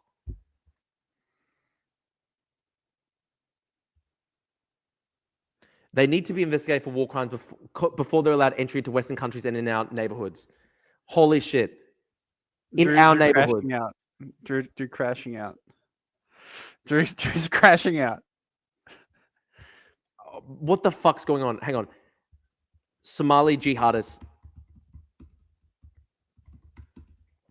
The spelling will make it, Drew. Jews must be investigated for war crimes before being allowed entry into Western countries and our neighborhoods.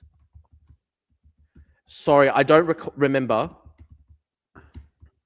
who decided to give Somali jihadists the right to speak for all Australians. Yeah, chat. You need to send. When was that referendum? Cups. Quick. What do you say? Chat and I are clubbing together to get you a new set of IKEA cups to smash. Oh yeah, get the IKEA cups. Get the IKEA. She doesn't want Jews living in Israel. She doesn't want Jews leaving to move to Australia. I wonder what she wants. She wants to kill them. Yep. Literally. The bushes. I thought the bushes and the rocks were supposed to tell them where they were. Yeah. The fucking cope.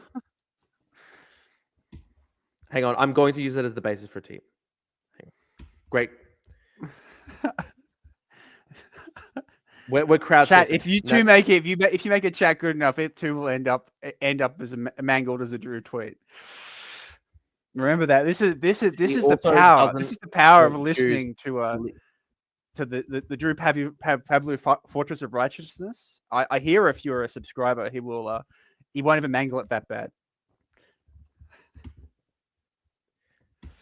She wants full Hutu power, RTLM radio, cut the long grass for the Zionists.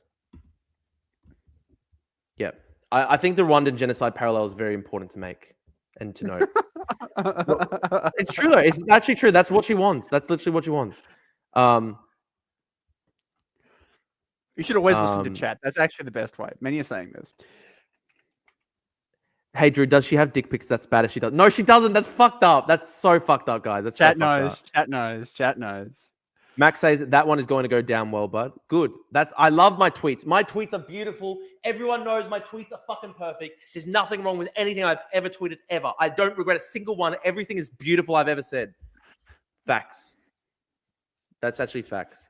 Have I ever said? Yeah. I've never said a single racist thing in my entire life. I've never said a single racist thing in my entire life. I have a beautiful mind. Everything I've ever written on Twitter is beautiful and fucking nothing's wrong with it. Nothing's wrong with it. I'm just common sense fucking facts. What about some of the stuff that you wrote that you wrote on Facebook, Drew? About the Queen. Remember the Queen? No. That doesn't count. That doesn't count. He's crashing out again. Yeah, Drew, you should invite Najat to a one-on-one in-person debate. Go get a shoulder massage after the chat finishes. Okay, dude. Max, Drew, you would think about going to a rub and tug at about 11 o'clock at night. Pickle says, Drew, you're a drunk uncle racist, but not a Hitlerite racist. I'm not a racist at all. I'm not racist at all.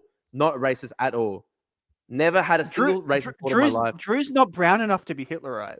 You see, I've never said anything would have racist to in my be entire brown. life.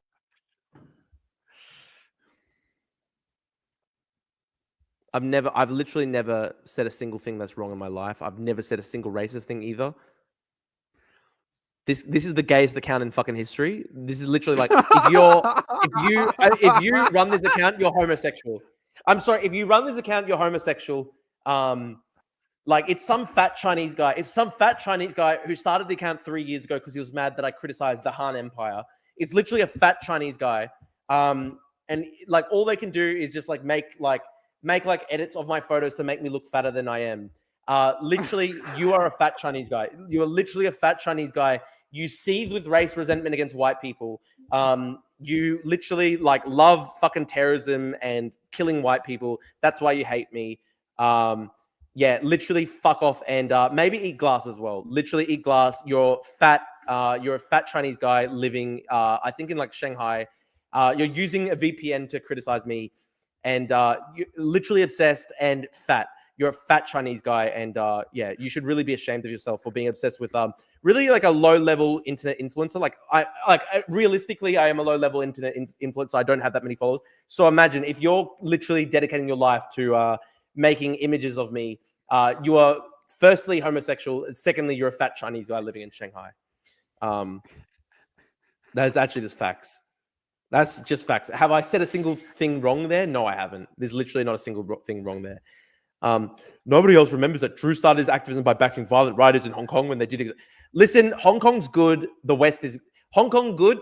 West good. Simple as. Literally simple as. Literally simple as. It's literally as simple as that.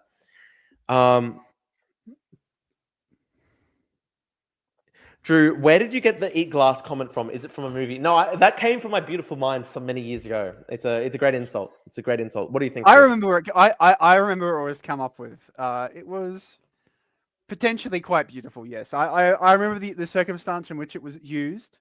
I think you can even find the transcripts of when it was used. I will 100% avow its use in that circumstance versus that group of people who actually I would say eat glass is probably not. I said some things too. None of mine were recorded or written down. So I'm glad that, because mine are much worse. Well, I stand by what I say. This is beautiful news, by the way. Scott Morrison has received Australia's highest honour, appointed a Companion of the Order of Australia for eminent service to the country through crises. Very inspiring. That Marcus will be happy with that. So true. Some of your supporters here are gay. The Marcus crash out with GF, incredible. I want to be clear here. Gay people who support me, I love you guys. Thank you. If you're a gay person who hates me, fuck you. Simple as. It's simple as. We're not against gay people. We love the gay community. We love the gays. But Drew spends a lot of time at the beat on the weekend. But I love as I've said many times, the Greeks invented being gay. And that's literally my ancestral heritage. So nobody could ever say that I'm homophobic, because it's literally my ancestral heritage to be gay. I'm straight myself, but it is my ancestral heritage to be gay. But I do want to say, so if you're a follower of mine and you think that you think I'm being homophobic, just please remember, I actually support gay people. And you remember, the Greeks invented being gay. It's my ancestral heritage. I'm proud of that fact. That said, though, if you're a gay person and you attack me, we're going fucking hard. We're going very fucking hard. And just gonna go hard on you if you're gay. That account, he's gonna get hard. That account that attacks me, it's literally a gay fat Chinese guy living in like Shanghai. I'm sorry, and it's just not a good combination. It's not a good combination to be a fat gay Chinese guy. Like just straight up, I just think you've not won the lottery in life if you're a fat Chinese guy who's gay. But what can I say? Let me be clear here. If you're a fat Chinese guy who's gay and likes me and supports my work, then thank you. I accept your support, and I welcome you to the Drew Pavlu Alliance, the Fortress of Righteousness. But if you're a fat Chinese gay guy who opposes me, we're against you. That's pretty fair, isn't it, Chris? That's pretty fair, I think. I don't know. Some of the guys' posts are pretty funny. Some of them are pretty. I am subscribed. What did you say? Which one? Which? Wait, there's a lot of good comments here. There's a lot of good. Drew gets hard when he's attacked by gay people. He said so himself. That's fine. Going hard is brilliant wording. I give you. There's a gay person in the chat who says that they give me the F word pass. I'm not going to use it, but thank you. It's good to have that in my back pocket. It's good to hoist to that, just in case. Drew claims gay heritage, but has never rubbed willies with another man. Drew claims to be a fan of Hunter S. Thompson, but has never snorted mixed weed and LSD and screamed at trees for hours. Shame. No, I'm very Facts. sorry for chat, but Drew is not a party. Drew is not a laugh at parties. Let's put it this way. He leaves at about 9 p.m. Actually, 9:30. He has to crash out. When I go to parties, I literally out. You actually crash out and leave. You're actually very annoying. When you don't I go turn to up, party, or you turn up late, leave it almost immediately. I think one time didn't your girlfriend at the time stay for several hours longer than you and then left? Like incredible things happening in the Drew Pav because you just crashed out. What's that mean where it's like they don't know? Like this is literally me at every party. Like I stand in the corner and I just go off like they don't know I was in 60 minutes many years back. Ryan House says I'm a fat Chinese straight guy. Ryan, I support you. You're a good guy. You're a good guy. You support my work, so I say thank you to you. There's nothing wrong with being a Chinese bloke, but if you're a CCP bot like that guy and it's like a fat Chinese gay guy who's attacking me from Shanghai, then I've got a problem with you. But if you're a Chinese guy who supports democracy, we're fucking best mates. We're literally best mates. I revoke your F word pass, Drew. You can't call anyone. Fuck, that's brutal. They don't know you are the CCP's greatest threat. So true. That's factually true. I think Greeks know more about being gay than you do, Power, because they invented it. Well, as I said, nobody could.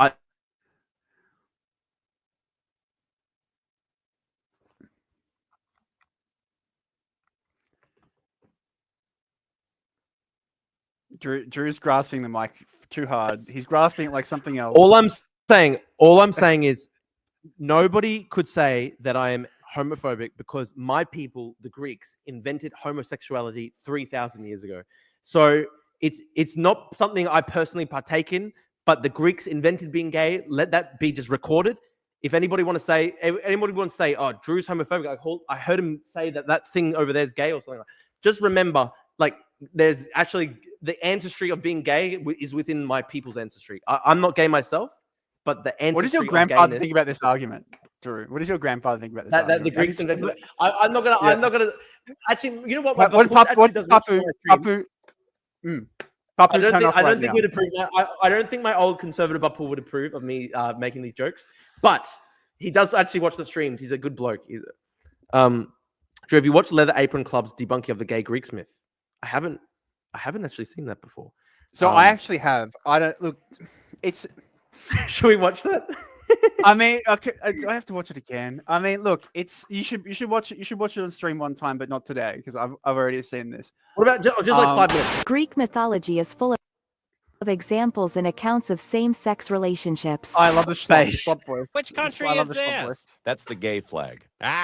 Grace. Homosexuality was compulsory. Same-sex relationships. Homosexuality was compulsory. Normal. Who was gayer, Romans or Greeks? Homoerotic desire. An elite military unit that was entirely queer. Same-sex relationships were well known in ancient Greece. Composed of paired male lovers. You've probably heard it said before that in ancient Greece, homosexuality was commonplace, even celebrated. Some scholars have even gone so far as to call it a homosexual paradise. Wow. Gods and men alike held openly gay relationships that represented the highest ideals of love. But upon what evidence exactly are these claims based? What do the playwrights, the statesmen, and the philosophers, the men whose existence gives ancient Greece a place in our collective conscience, say on the matter of homosexuality? And to what extent might academics' views on modern homosexuality be influencing the conversation? Can we pause it right These are here? the people, after all, who told us that these guys from Pompeii were gay and that this guy was jerking off. But anyway, these above questions will serve as our muse in this video. Eternally To begin, though, let's clearly and fairly establish the pro-gay argument. They say that, number one, homosexuality was widespread. Okay, what should I skip? Oh fuck! There's like a 20-minute section on pederasty. I don't want to watch that. This is huge. It's long. Okay, let's just watch the not gay part. We'll watch the not frankly gay part. absurd. First, though, let's get one thing clear. If the question we're really asking is, were the ancient Greeks gay, like how these guys were gay, then I can answer that right away with an emphatic no. I'll expand on this more later in the video. Oh, because they didn't have like the...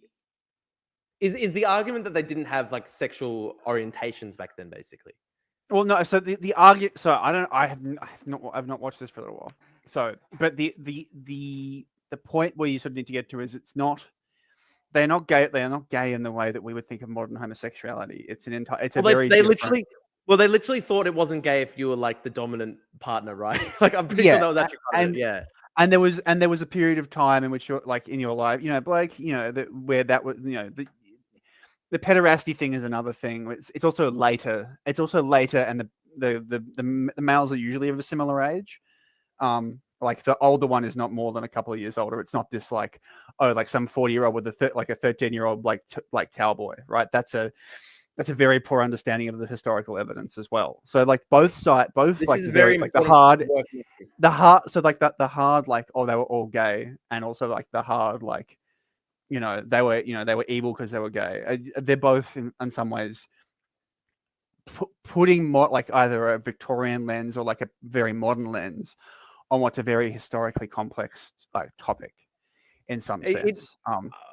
But it did happen. They were some of them were gay. But if you were like if you're doing too much cocksucking, and those are the words that are used in the beautiful texts against one particular, the charges leveled against one person. It's too much cocksucking. Your status in society is going to be eroded quite significantly. Let's quickly watch the Nixon tapes about Jose. Yeah. It's so fucking good. The other day I was trying to tune in the damn baseball game, and then the game went off, and CBS came on with a movie. Had two magnificent, handsome guys, the fellow in it. They were glorifying homosexuality. Is that a panel show? No, it's a movie. No, that's a regular show. It's on every week, and usually it's just set in the guy's home, and it's usually just that guy who's a hard hat. That's right. He's a hard hat. He always just looks like a slob, but like a guy. And then he has this hippie son-in-law. Yeah. And usually the general trend of it is to downgrade him and upgrade the square hard hat out to be bad. What is it called? I've never seen. Arch is the guy's name.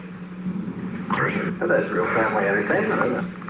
The point of it is that, goddamn, I do not think that you glorify on public television homosexuality. You ever see what happened? You know what happened to the Greeks? You know what happened to the Greeks? Nixon was a funny guy. The funny thing is, like, he didn't even realize it was being funny. Nothing that you glorify on public television homosexuality. You ever see what happened? You know what happened to the Greeks? Homosexuality destroyed them. Sure, Aristotle was a homo. We all know that. But with Socrates, he never had the influence of television. Aristotle was a homo. Aristotle was a homo. This is a Bapmo. This is a Bapmo. That is like literally an all-time quote of the quote. It's just so crazy that like Nixon thought like I've got to like fucking tape myself for posterity so that the historians can like hear this. Fucking amazing stuff. We all know that. But with Socrates, he never had the Thanks, Steve. Thanks for joining us today, mate. Really appreciate it. The influence of television had.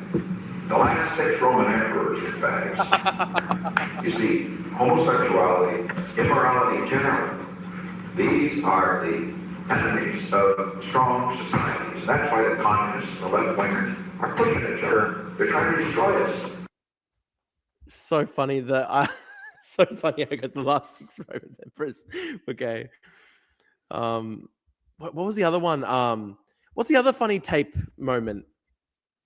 There's another funny tape moment. I think it's most of them are about Jews. Drew, I wouldn't. You're going to lose your funding. Your Mossad funding is going to drop. Oh my god! There's a lot of psycho shit in the tapes. Hey, there is some good shit. I don't know. Nixon was possibly the greatest president of the last century.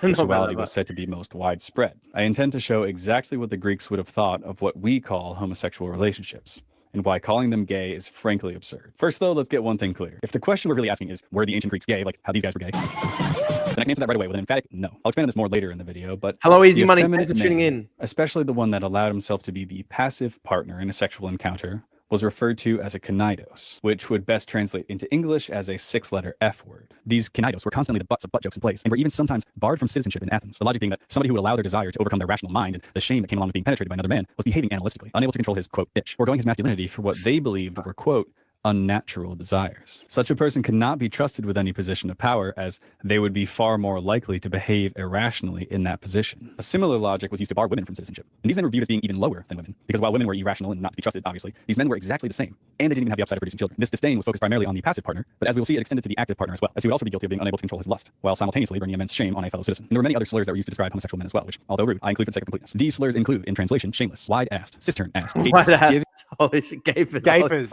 in translation, shameless, wide-assed, cistern-assed, gapers, given to unnatural lust, parasital, and those who like to suck, among many. There we go. Usually There's something referring to their anus or their feminine nature. I'll mention here too, since I just have to mention this, the practice of raphanidosis, or the inserting of a large radish in the anus of a man being punished for the crimes of adultery, promiscuity, or sodomy. Looking into the details of this practice really displays the cruel hatred that the Greeks had towards homosexual men. The radish, or sometimes a fish, what do you say?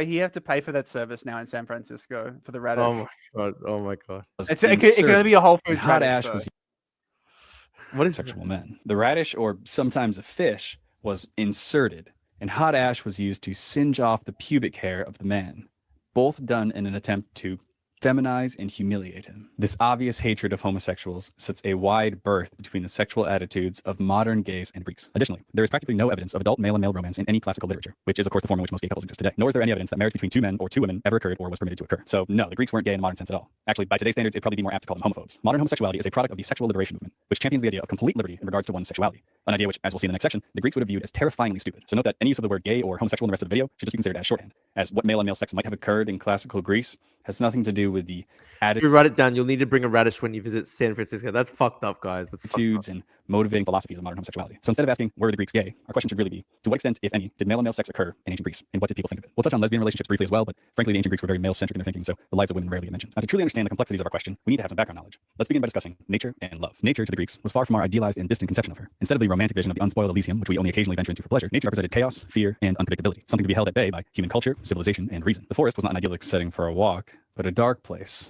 full of often Interesting video.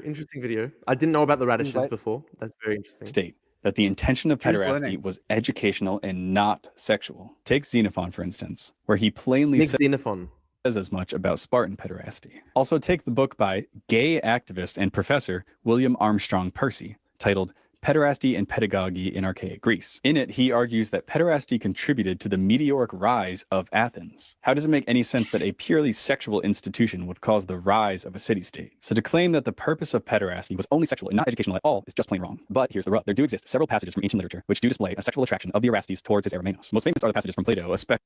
Okay, very interesting, fascinating.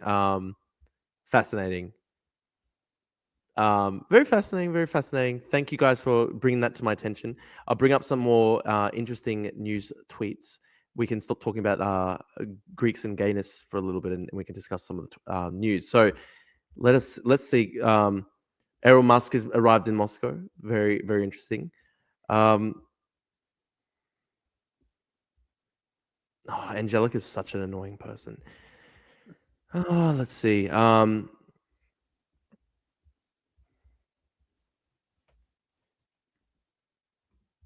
Okay, let's see what Hanania says. Too bad the original tweet was deleted. As someone who's been deeply involved in right-wing circles, I can report that sadism and hate are a common explanation for opposition to immigration. Not every restrictionist, but among those who make this their calling in life, a very high percentage, especially true in a case like Steve Miller, who clearly gets joy out of the thought of others suffering, seems to have no positive vision or goal. When Vance says Miller supports Trump because he wants everyone to play by the same rule, it gives the game away. There's nobody who's more into cronyism and favoritism than Trump. What do you think of this argument, Christopher? Well, I mean, so which part of the argument, the sadism and hate, or the the sadism and hate? I don't think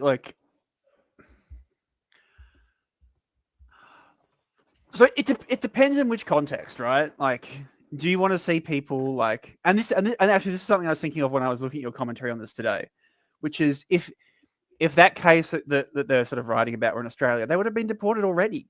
It would have exactly the same thing would have happened. They would have just been deported already, right? Because the child would never have been an American citizen. Oh, because we don't have birthright citizenship. Yeah, it's just this birthright citizenship, like, and this is the only country that has like this, right? This wouldn't even be a question in Australia. It's like, or in the UK, like, or any almost any other country, this wouldn't even be a question, right? They would have just been deported, and there wouldn't be this like weird. And this is the problem with you know why birthright citizenship exists. Though the reason why they had to do birthright citizenship is because there was obviously like the long-term opposition, like the attempt to try and stop citizenship being given to African Americans. Yeah, and I understand, but that's a very contextual thing, right?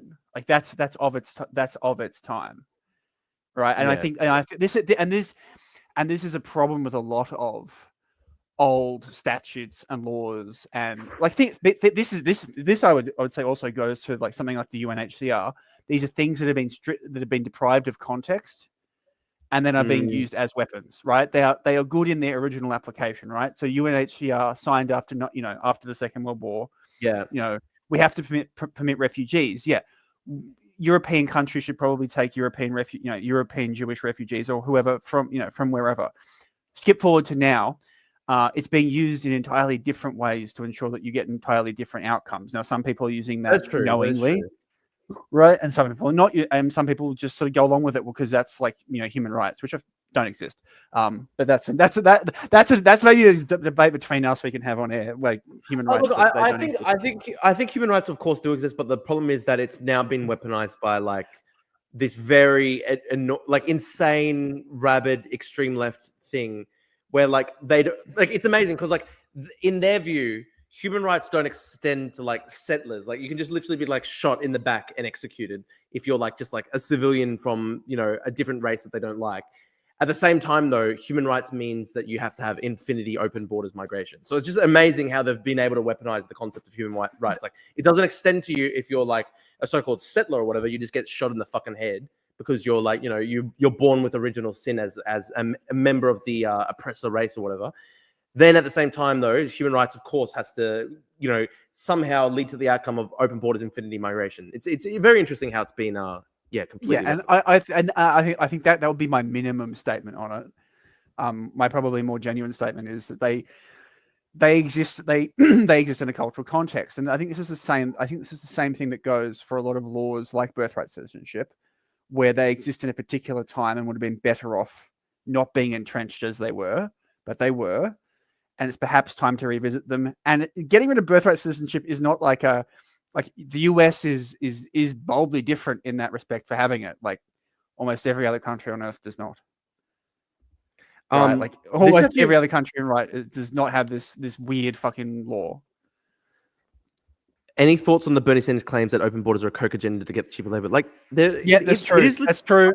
True. Like it's class warfare. It is class warfare ultimately a lot because it's like it's designed to undercut domestic labor. Of course it is. Of course it is. Yeah, why wouldn't? But don't you see that these extra economic units will make the GDP number go up, but not quite as fast as population. So it'll get like lower, and everything else will get shittier, and infrastructure will fail. It's beautiful. It's pretty beautiful. It is a open borders is a way for some people to have dastardly schemes and for other people to make money, and basically enabled by the fact that there's a boomer class. There are boomers and people with boomer thought. Boomers. It's literally the boomers. Well, it's not just boomers, right? It's people with boomer thought, and they don't necessarily have to be like the largest group is within the boomer age bracket. But there are people who are younger than them or slightly older than them that are still alive, that have this thought, which is incredibly short. It's short term. So Drew, you disagree with Noah Smith that immigration doesn't lower wages. It depends. It's in certain contexts, right? It's in certain contexts. I think some of the studies that they've done in America where like they average it out across the entire nation and stuff like that, and then they find that the effects are very small. But obviously, when you're talking about like a concentrated area, it's very different. Easy Money says this, Chris. What's your response? America is the most prosperous country on earth, partly because of our birthright citizenship.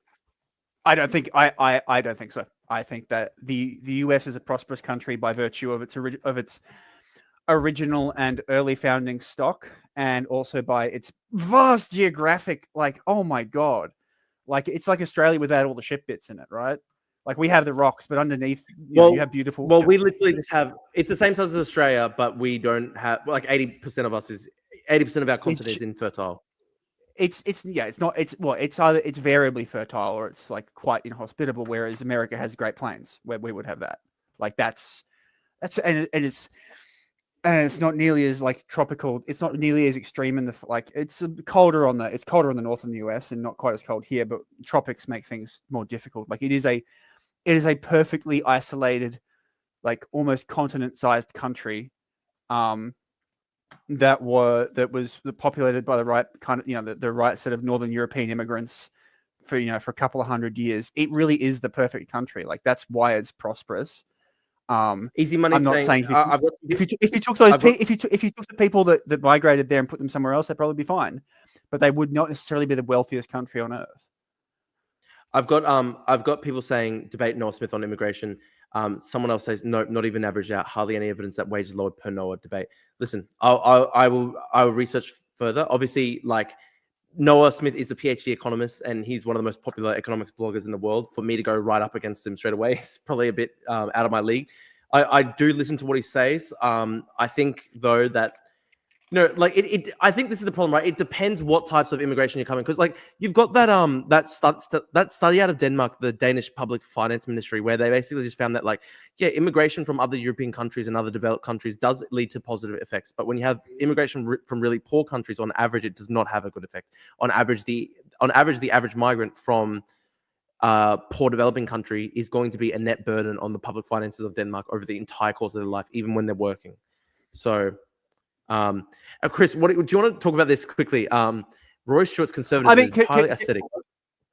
Yeah, I'll get to it in a second. I just want to respond to that point on Noah. I wouldn't I''ll be honest, I wouldn't care if wages went up like $100 a year. Like it just would, like, who cares? Like in some way, like if wages went up but infrastructure collapses and you still have a housing crisis, you have an accelerating housing crisis, so nobody can buy anything. Among the and you get like continuing social decay. The line goes up, but so what? So fucking what? Like they're also the country is not a GDP per capita graph, right? Yeah, and if you think it is, you need to like. We can send you to some places where the GDP is high, but you're going to have a terrible. Like you go live in Dubai. Go live in Dubai. You're going to love it. No, you're not. Like, go. Also, there are a lot of places in America where like the GDP is really high, but it's a shithole. Like that's just a fact. Oh, the GDP per capita in Kalgoorlie or in in the Pilbara where they're doing mining is actually incredibly high. It's a fucking GDP per capita.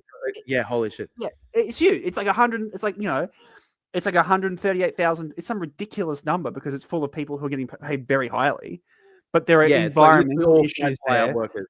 It's literally, but they fly in and fly out for a reason because it's desolate. Now, some people do live there, but like, the whole of the country is not a fucking like XY plot graph. Like there is more depth, there is more social and cultural and environmental and physical depth to it than one single economic metric. And also, human beings are not Homo economicus. Like you can't just completely resort to vulgar economicism or whatever. Like we are more than just economic beings as well. This is an interesting one. Roy Stewart's conservatism is entirely aesthetic. On every social, economic, and cultural issue, he's on the left. It's difficult to imagine the inverse. A self-described socialist whose opinions are all of the right. Oh wait, George Galloway. I think I am moving to the left. I think I am moving to the left a bit. Yeah, I am basically, if I could get over Ed Davies' antics, I'm becoming more and more kind of Lib Dem in my mind. Oh my God, that's so boring. The one good thing about the Lib Dems is because Ed Davies is fucking funny. And like he's like, no, Ed Davies is too fucking fun. Oh my God. Look, I remain a conservative in the sense, all the stuff. No, Rory. One thing. Yeah, like what, like the king. You like LARPing. You like LARP. Rory likes LARPing. It is. I think it is literally. I like aesthetic. LARPing too. All right, I like aesthetics too. But like, king. It's LARPing. I think it is literally aesthetic for Rory. Rory's a LARPer, which is fun, but like that's not a political movement. That's not a political. LARPing is not a political act, right? Have you? I actually do like Rory. I do like Rory to an extent. I think like I do. Like even even like Druck McCunley like has like an affection for Rory because he's kind of I like get it too. he's, to an extent he's kind of like the best of the Anglos. Like he's got a like his style, the way he acts. Like he's kind of like it's easy to be like an affectionate sort of appreciator of Rory Stewart, but there's a lot of naivety there. A lot of naivety. Rory was simply born about 140 years too late. That's all it is. Rory was born 140 years too late. That's it. Like he could have had these dalliances and the kind of LARPing was okay 150 years ago, 100 years ago, even 50, even 70 years ago. Unfortunately, in the political reality of today, it's like 50 and 20 years ago he would have looked like foolish, and now it's just like it's a bit sad. But you still have to feel for him. I think Good afternoon. I'm Andrew. He comes Neil, off as a and nice welcome to guy. my new lunchtime show here on Hang Times on, Radio. sorry, your election it's station. frozen a bit. Sorry, hang Now, on. just when you thought it couldn't get any worse for annoying. Rishi Sunak and the Tories, it did. Yesterday was the worst day of the. Fucking frozen. My laptop. I'm actually gonna get a new PC, guys, so I can stream better. Hang on. I am. Hang on. I really want to find the Rory Stewart one where he explains why I'm conservative, and it's literally just the sheep. He's like, I like the Cumbrian sheep farm. Why that's a little sized. It's a little bit sad. It was actually a good video. It was a good video. Fuck, where is this? I'll respond to chat while you scroll. Yeah. I'm good at this. What are your thoughts on the rate of technological change increasing ever faster because of AI-enabled advance in science and technology? How should we manage these? We you have two options. You can either have everybody limit it, or the Chinese can go do it. So unfortunately, you sort of have to do it. It's not the greatest thing. It's generative. It's not these are large language models. They're not actually like as smart as you think they are, although they are very good. I do like using them. I think you still have to do it though, because it provides such a powerful tool to analyze large sets of data. Yeah, I think that's the thing. And in terms of the PCs, I ran through. I will be helping Drew with this. Don't worry, we're not leaving him alone with the PC parts. I'm not going to fly up to Queensland to put together for him, but we'll see what we can do about. No, we're going to make it. We're going to make it really good. A computer. We will maybe I have to ship the parts to me, and then I'll ship Drew a box, and then you have to put the box on the ground. I'll do all the testing, and then just put the box. I'll even install the software just to plug it in. It's much like a Mac if you think about it. And of course, and then you can run it. How do Rory Stewart on hedgehog. Though to the Asian variety of the hedgehog, rather than the Western hedgehog, which is the nature of our discussion today. Madam Deputy Speaker, the fox knows many things, but the hedgehog knows one big thing. And I am extremely pleased to be here and to have the opportunity to respond to the honourable member. Like this is really like classic, classic affection. Like I have a lot of affection for this archetype of Anglos, right? Like it's the classic, in many ways, is the classic, Eton Oxford type bloke, from it's just a shame though that he is very naive sometimes. For Plymouth, Sutton and Devonport, who has introduced this to the House. For the first time, I believe hedgehogs have been discussed by Parliament since 1566, Madam Deputy Speaker, where hedgehogs were, of course, famously raised in relation to the attribution of a bounty of twopence for the collection of the hedgehog throughout the United Kingdom. Now, it is extremely important to take on board that the hedgehog has gone through an extraordinary evolution. 1566 seems something that was very recent. This is but actually of course, better. The hedgehog was. If you think, he's on some like lefty media thing about like empire, as many people seem to, that the Tory party is a fundamentally kind of.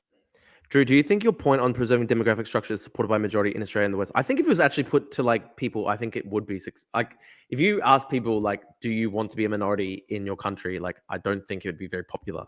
The proposition. Evil operation. It's where we're literally rubbing our hands together, being like, how am I really going to fuck over poor people? How am I really going to make people's lives as miserable as possible? Because what I really get pleasure out of is destroying things, killing people. Right? I really want to kill 150,000 people with austerity. That's my aim, right? That we are somehow kind of genocidal maniacs. It's not true. I mean, let me just begin with it. It's defending just himself not like a true. communist. And I think understanding the truth and focusing on the details and caring about the details and truth is really important for engaging with the political system. Oh, the fucking frozen again. Fucking hell. It's not often She's that crazy, I by the get to way. interview someone who's also been personally denounced by Boris Johnson. She's crazy as well. Oh, fuck, sorry. The tab crashed. I'm gonna bring it back up. I need to get that new PC. This is shit. My laptop now. Yeah, I agree on Rupert Lowe. What's I'm a Rupert Lowe stan. Yep, I agree. With I think that there are interesting things he said. I think there's interesting things he said. Oh, fuck, why is my fucking laptop crashing? So annoying. Need to get a fucking new computer. This sucks. Guys, if you're watching, please donate a super chat so I can get a new computer. This is so shit. Why the fuck's it crashing? There's no reason for it to crash. It's fucking stupid. Chat for every dollar you add, we will add 1 centimeter to Drew's gamer socks that we buy him. Oh my god, dude. If we hit our target, we'll make Drew put on the cat ear headphones. Drew's transition to greatness very soon. Dude, this is so annoying. My fucking computer's crashing because I opened like 6 tabs. This is so retarded. Oh, I want to watch the fucking Rory thing. This is so fucking annoying. So unfair. So unfair. Actually, so unfair. Oh my god. It's fucking annoying. You know what? I'm actually close to fucking shooting myself. Drew's third crash out of the evening. Don't worry, Drew. You can always go back to Twitter and find some more. The number of democracies in the world has begun to drop dramatically. We're talking when we've just. It's frozen again. Fuck. Oh my god. I'm literally gonna fucking shoot myself. Can't even have like fucking 5 tabs open without the whole computer crashing. Fucking hell. Bullshit. Fucking bullshit. Gonna fucking smash the computer. I'm gonna fucking buy a new computer tomorrow. This is so bullshit. Drew, don't be so hasty. We'll talk about this. Don't just go buy the first piece of shit. Thank you, Big Finger, for the super chat. Persecuted, yes, persecuted by the CPU. Absolutely. Thank you, Ryan Ho, for watching. Thank you, bro. Thank you, man. Oh my god. The response to that has tended to be to turn away from all those things, but since that period, why is it still crashing? I can't. The number of democracies in the world has begun to drop dramatically. We're talking when we've just had 7 military coups across Africa. I'm going to smash a fucking glass. Heyday of this period that I'm. Fucking hell! Fuck! I can't. I've got 6 tabs open. He's going to break it. He's going to break the glass. Come on, chat. Get ready to clip. Oh. Fuck! Okay, enough Rory Stewart. You can touch yourself. I don't even want to watch Roy Stewart now. I don't even want to watch Roy Stewart. Fuck. That's right. You don't want to watch him. You definitely don't. Oh my god, that was so fucking shit. What? Okay, we're getting the new computer tomorrow. No, Drew, we'll discuss this after the stream. I'll do so. I will sit there and we'll figure it out. Drew, just don't crash out. Do not buy the first shit brick from JV Hi-Fi and get overcharged and undersold. Break the mic. I came close to smashing another IKEA cup. I have to say, we came fucking close just then. I had 5 tabs open and the whole thing fucking started crashing. Fucking bullshit. One day, Drew will even get a stand for the mic and also get a pop filter. But let's not introduce him to these things yet. Oh, fucking annoying, man. It was going so good. Everything was going fine. And then Drew's computer had to fucking crash. So fucking... I was thinking, like, I want to... CPU possibly backdoored? Yeah, CCP attack on the stream. We're getting denial of service attacks on the stream right now. The Drew Pavler show. $3 by Big Finger in case you need to buy a new glass. Thank you, brother. Thank you so much. Salute to you. Thank you so much. He could buy at least 2 from IKEA with that. You know, that's at least 2. That's He still have beautiful. one to That's beautiful. Hang on. How much did we get today? 10, 12, 22. Can't forget the Mossad donation as well. Yeah, the Masada donation, of course. That's a big one.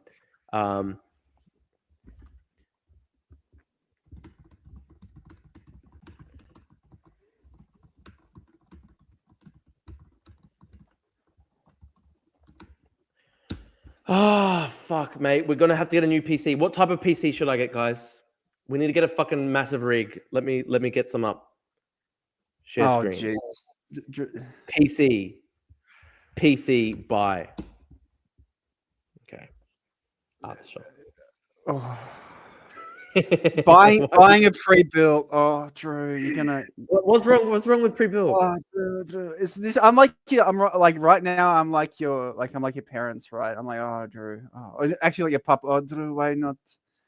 Get a massive girl. rig. Why you not buy the pieces and put them? It's Lego, dude. It's Lego. Children can do it. Are you gonna get outsmarted by a 12-year-old? Remember, the 12-year-old streaming Fortnite built their own PC. But why what's the point? Like, why don't I just buy it together? Why do I need to build it to myself? Because they will sell you slop, right? They will like what? Who the fuck? Okay, so let me break this down for you. Let's look at that first one, right? I've got a funny chat. Someone's like, you don't need top of the line. You aren't gaming. No, bro, we need a fucking rig. We need to get like a fucking motherboard, 500 gigabytes RAM. I'll see for the 100 by 100 stream. Come on, people. Where's the daddy Warbucks? So true, Lord Healy. Yeah. Drew turned into a tech streamer. Take out a loan for the most powerful pre-built and then rig that money. After pay the rig, bro. After pay the rig. After pay the rig. Beautiful. I don't want to fucking building a PC is very like it's genuinely unless you are like highly autistic like me. It's like a 45-minute job maybe. As long as you remember to like, unlike me, to plug into the graphics card into the Mobo, and you spend like half an hour like, why won't it turn on? I need to RMA this. You just haven't plugged it in. It's really easy. I think I should get like a really autistic one like this. Okay, so like how much is that? The problem is with these pre-built ones, right? Unless you're paying like genuinely the $7,000 ones, they're giving you a slop graphic. Right? Imagine if I got this. Holy fuck. You get the fucking Mishima box. The Mishima box. Yeah. The Mishima box. Water cooled, yes. We need, I think 32. We need 32 gigabytes RAM. Don't you think, Chris? You don't need. Yeah, well, you need at least that, but you don't need RGB, right? This is where they slop. What is that? Right? What's RGB? What's RGB? So when you want to let's say when you want to transition genders, right, and you want your box to glow colors, yes. it's worthless. It's like, who fucking cares? It's just actually not like. I will be truthful with chat. My box has 0 RGB. It's the greatest investment I ever made. No RGB slop. It's wonderful. What's RGB? What if it isn't RGB? Pretty. It just looks pretty. It's just fucking colors in the box, right? It's literally like colors that you look at the first time you turn it on, and then you just get bored of playing with the like. This is true. We need 64. We need 64 gigabytes of RAM for the 40 Chrome tabs. That's so Chrome true. is the RAM hog, dude. Chrome is the biggest RAM hog. You do actually need it. It kills me, dude. It kills. So let me get it up right now. Let me see how much I'm using. So I've got. Okay, how many tabs have I got open? Okay, I've got 4, 5, 6, 7. Yeah, no, I'm fully on board with chat. I'm fully on board with AMD. I'm an AMD head. I love AMD. 20 tabs, and it's 8 gigabytes of RAM. Just on that. Beautiful. That's fucking stupid. I would recommend 12th generation. Whereas I have this. I have an NVIDIA semiconductor. I need an NVIDIA top of the line. You need AMD. You need AMD, brother. You don't need NVIDIA. Maybe Jensen Huang will sponsor the show, drop a few graphic cards, actually debate him. Dude, we need Jensen Huang to give us like a $50,000 graphic card. I can't even explain why. We just fucking need it for some reason. Yeah, Drew doesn't need. You don't need a 5090, Drew. You don't need a 5090. There are things that you need. Oh Jesus. Oh yeah. Okay. I'm talking to the. This is 8,000 Australian dollars. This is fucking retarded. Like, that's so expensive. And it won't be that good, right? Okay, Drew, go on to pcpartpicker.com.au right now. Okay, PC part picker. So fucking Right, this- important. It's good to do this on live stream, by the way. This is great. Yeah. So even Okay.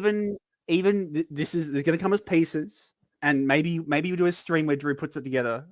Oh my god, I'd fucking destroy it. I'd fucking destroy it, dude. Subscribers only screen where Drew puts it together. Like fucking destroy it. No, you won't. I think we need that. I think we need that inside the PC. Yeah, but we're gonna have like a little. That. Yeah, we need more like spyware fucking like add-ons in there. Beautiful. Okay, keep scrolling. Like so. If you go back to so just I think this is the American version, but who cares, right? So this is the site where like the mega autismos go and put their builds on there, and they all compare how good their build is, right? This is where you go. Yes. Yeah, this is the chud. Okay, Drew, put language you understand. This is the chud. This is the chud site, right? Okay. This is the chud site. This is where you want to come. Okay, that's that. Okay, beautiful. All right, so this is where you can do we look get at though? builds. Well, you need to look at them first, right? There's a lot of autism in this. Yeah, I know. It's very autistic. Yes. So what you need? It would take 8 hours for him to do it because he keeps this. Yeah. No, that will happen. I think he's using the mic again, but all right. Chat, is this me?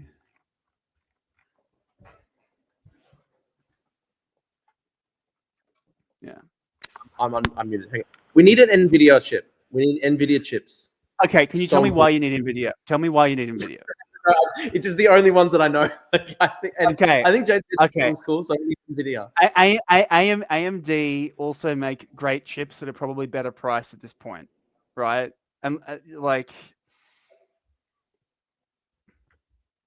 we need NVIDIA chips though. It's so important. Okay, but why? Drew, you can't tell me why you need NVIDIA. Like when I'm playing Hearts of Iron 4, I want to be able to play Hearts of Iron 4 with 100 Google Chrome tabs open at the same time. True, we can build that much cheaper through AMD, but like if you really want NVIDIA, I can make NVIDIA happen. But like let's like just debate Jensen Huang whether pre-built or do it yourself is better. We do a debate with Jensen Huang. Is always going to be better as long as you don't misseat the motherboard, right? That's the only bit where chat needs to be muted, and I will guide him like personally to not like crash the pin. Our GPU. I seriously actually don't know much about any of this. Okay. So Drew, okay. So Drew, let me. Do you understand how a computer works, right? Yes. Okay. Somewhat. Okay. No, you don't. Okay. Tell me how a PC works, Drew. Tell me in your words how a PC works. You know, RAM, storage. What does the RAM do? What does the RAM do? The RAM manages the amount of, like the RAM is like it determines how many tabs you can have open. That's an easy way to explain it. I mean, sort of. Okay. That's sort of. It determines how many tabs you can have open. That's important for my purposes. So okay. What does the GPU do? What does the what you would call an NVIDIA chip? What does the NVIDIA chip do? The GPU. That's for like, if maybe we might need to be doing cinematic editing on the computer, and at that point you need a high-powered GPU chip. Okay. This is. I'll accept this as an answer. I probably shouldn't. Okay.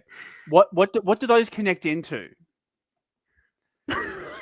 No, dude. I don't know. Fuck. Okay. I'm not a tech guy. Okay. Yeah, we know. Okay, so let's break it down from the bottom, right? Chris, actually, if we invest a lot into this, we could do a side hustle on Bitcoin mining. Okay, please do not Bitcoin mine in your rig because this is not going to be as good as Drew getting power bill next month. Why is my power bill like $1,200, but I've made like 60 Bitcoin cents? Beautiful. Have you read that stuff where like Bitcoin mining operations, they show up in like police helicopter scans as like massive heat islands, and they think that it's like somebody growing weed inside, and then they fucking raid it. It's a Bitcoin mine. Beautiful. It's worth more. Yeah, it's better. So, what you need, so inside, so the box that you're looking at on screen, the big black box, that's just the case, right? There's nothing that comes in a pre-built that will come full of shit because some like probably like 17-year-old in a warehouse somewhere in Western Sydney put it together. But usually they come empty, right? There's nothing in them. They're just a box with some wires in it to connect it up to the box, right? The actual computer is the motherboard, right? That's what everything else plugs into mostly.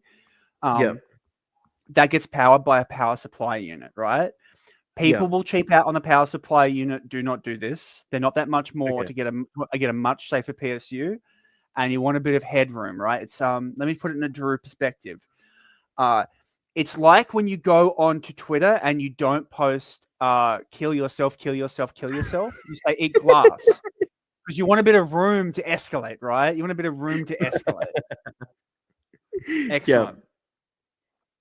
So just let Drew buy a pre-built. Do you really want to deal with the Clan Fiesta? No, honestly, this is good incredible. Content. Good content. This is great content. content. Good content.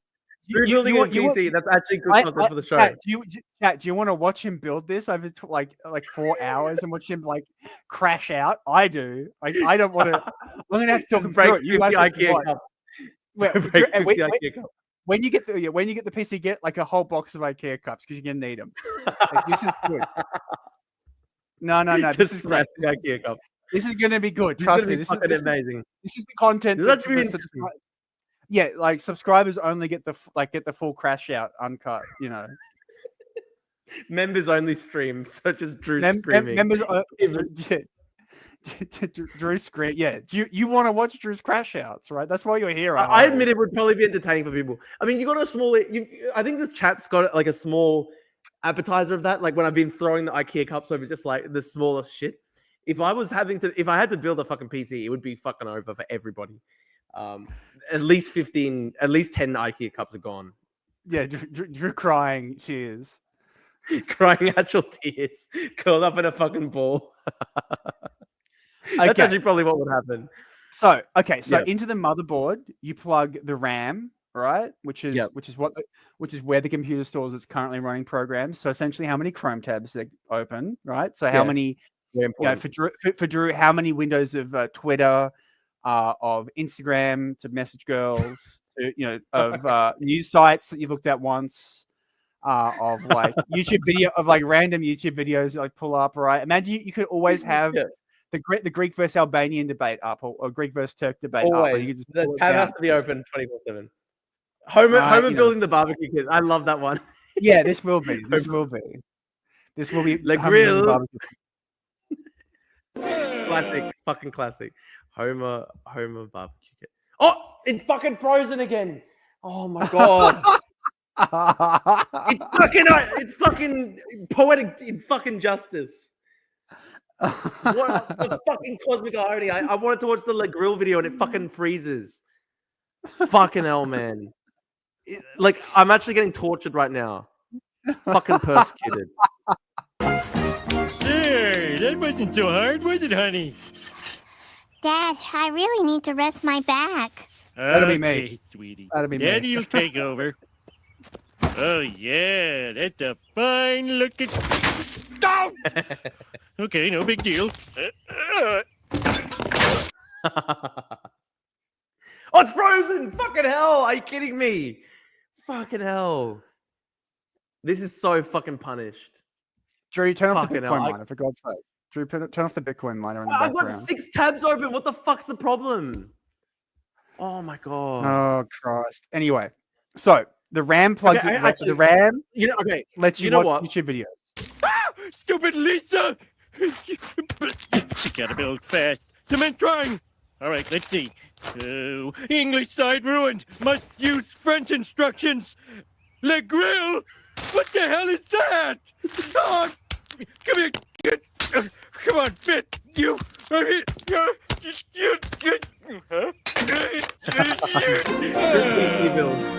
Yeah, that's one fine-looking barbecue pit.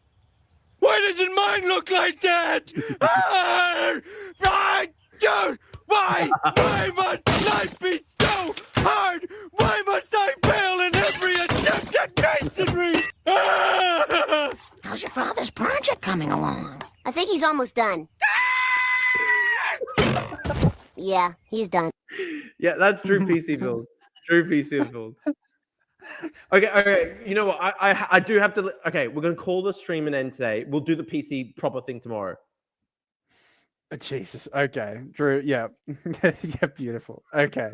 We'll generously donate to see you commentate on around 50 minutes. We're gonna do it. We're gonna do it. We didn't smash the glass today. It was a good success story. Tomorrow maybe we'll do the PC build tomorrow. That's the Drew Pavlu Show, episode 57. Thank you, everybody. Thank you, Chris, for tuning in. Thank you, everybody, for tuning in. I'll donate if you build PC. Everyone's saying Drew always says, I have to go, guys. I have to go. I have to look after the doggy, all these things. I see everybody soon. I say, God bless you all. The Fortress of Righteousness is rising. Tomorrow we'll do a beautiful show. It'll be on the PC build. All right, guys. I'll see you tomorrow. Stay humble. The Fortress of Righteousness is rising. God bless you all. Thank you so much. Salute to you all. And thank you. I'll see you tomorrow. Make sure to like and subscribe. Thank you, everybody. God bless. God bless. Alhamdulillah.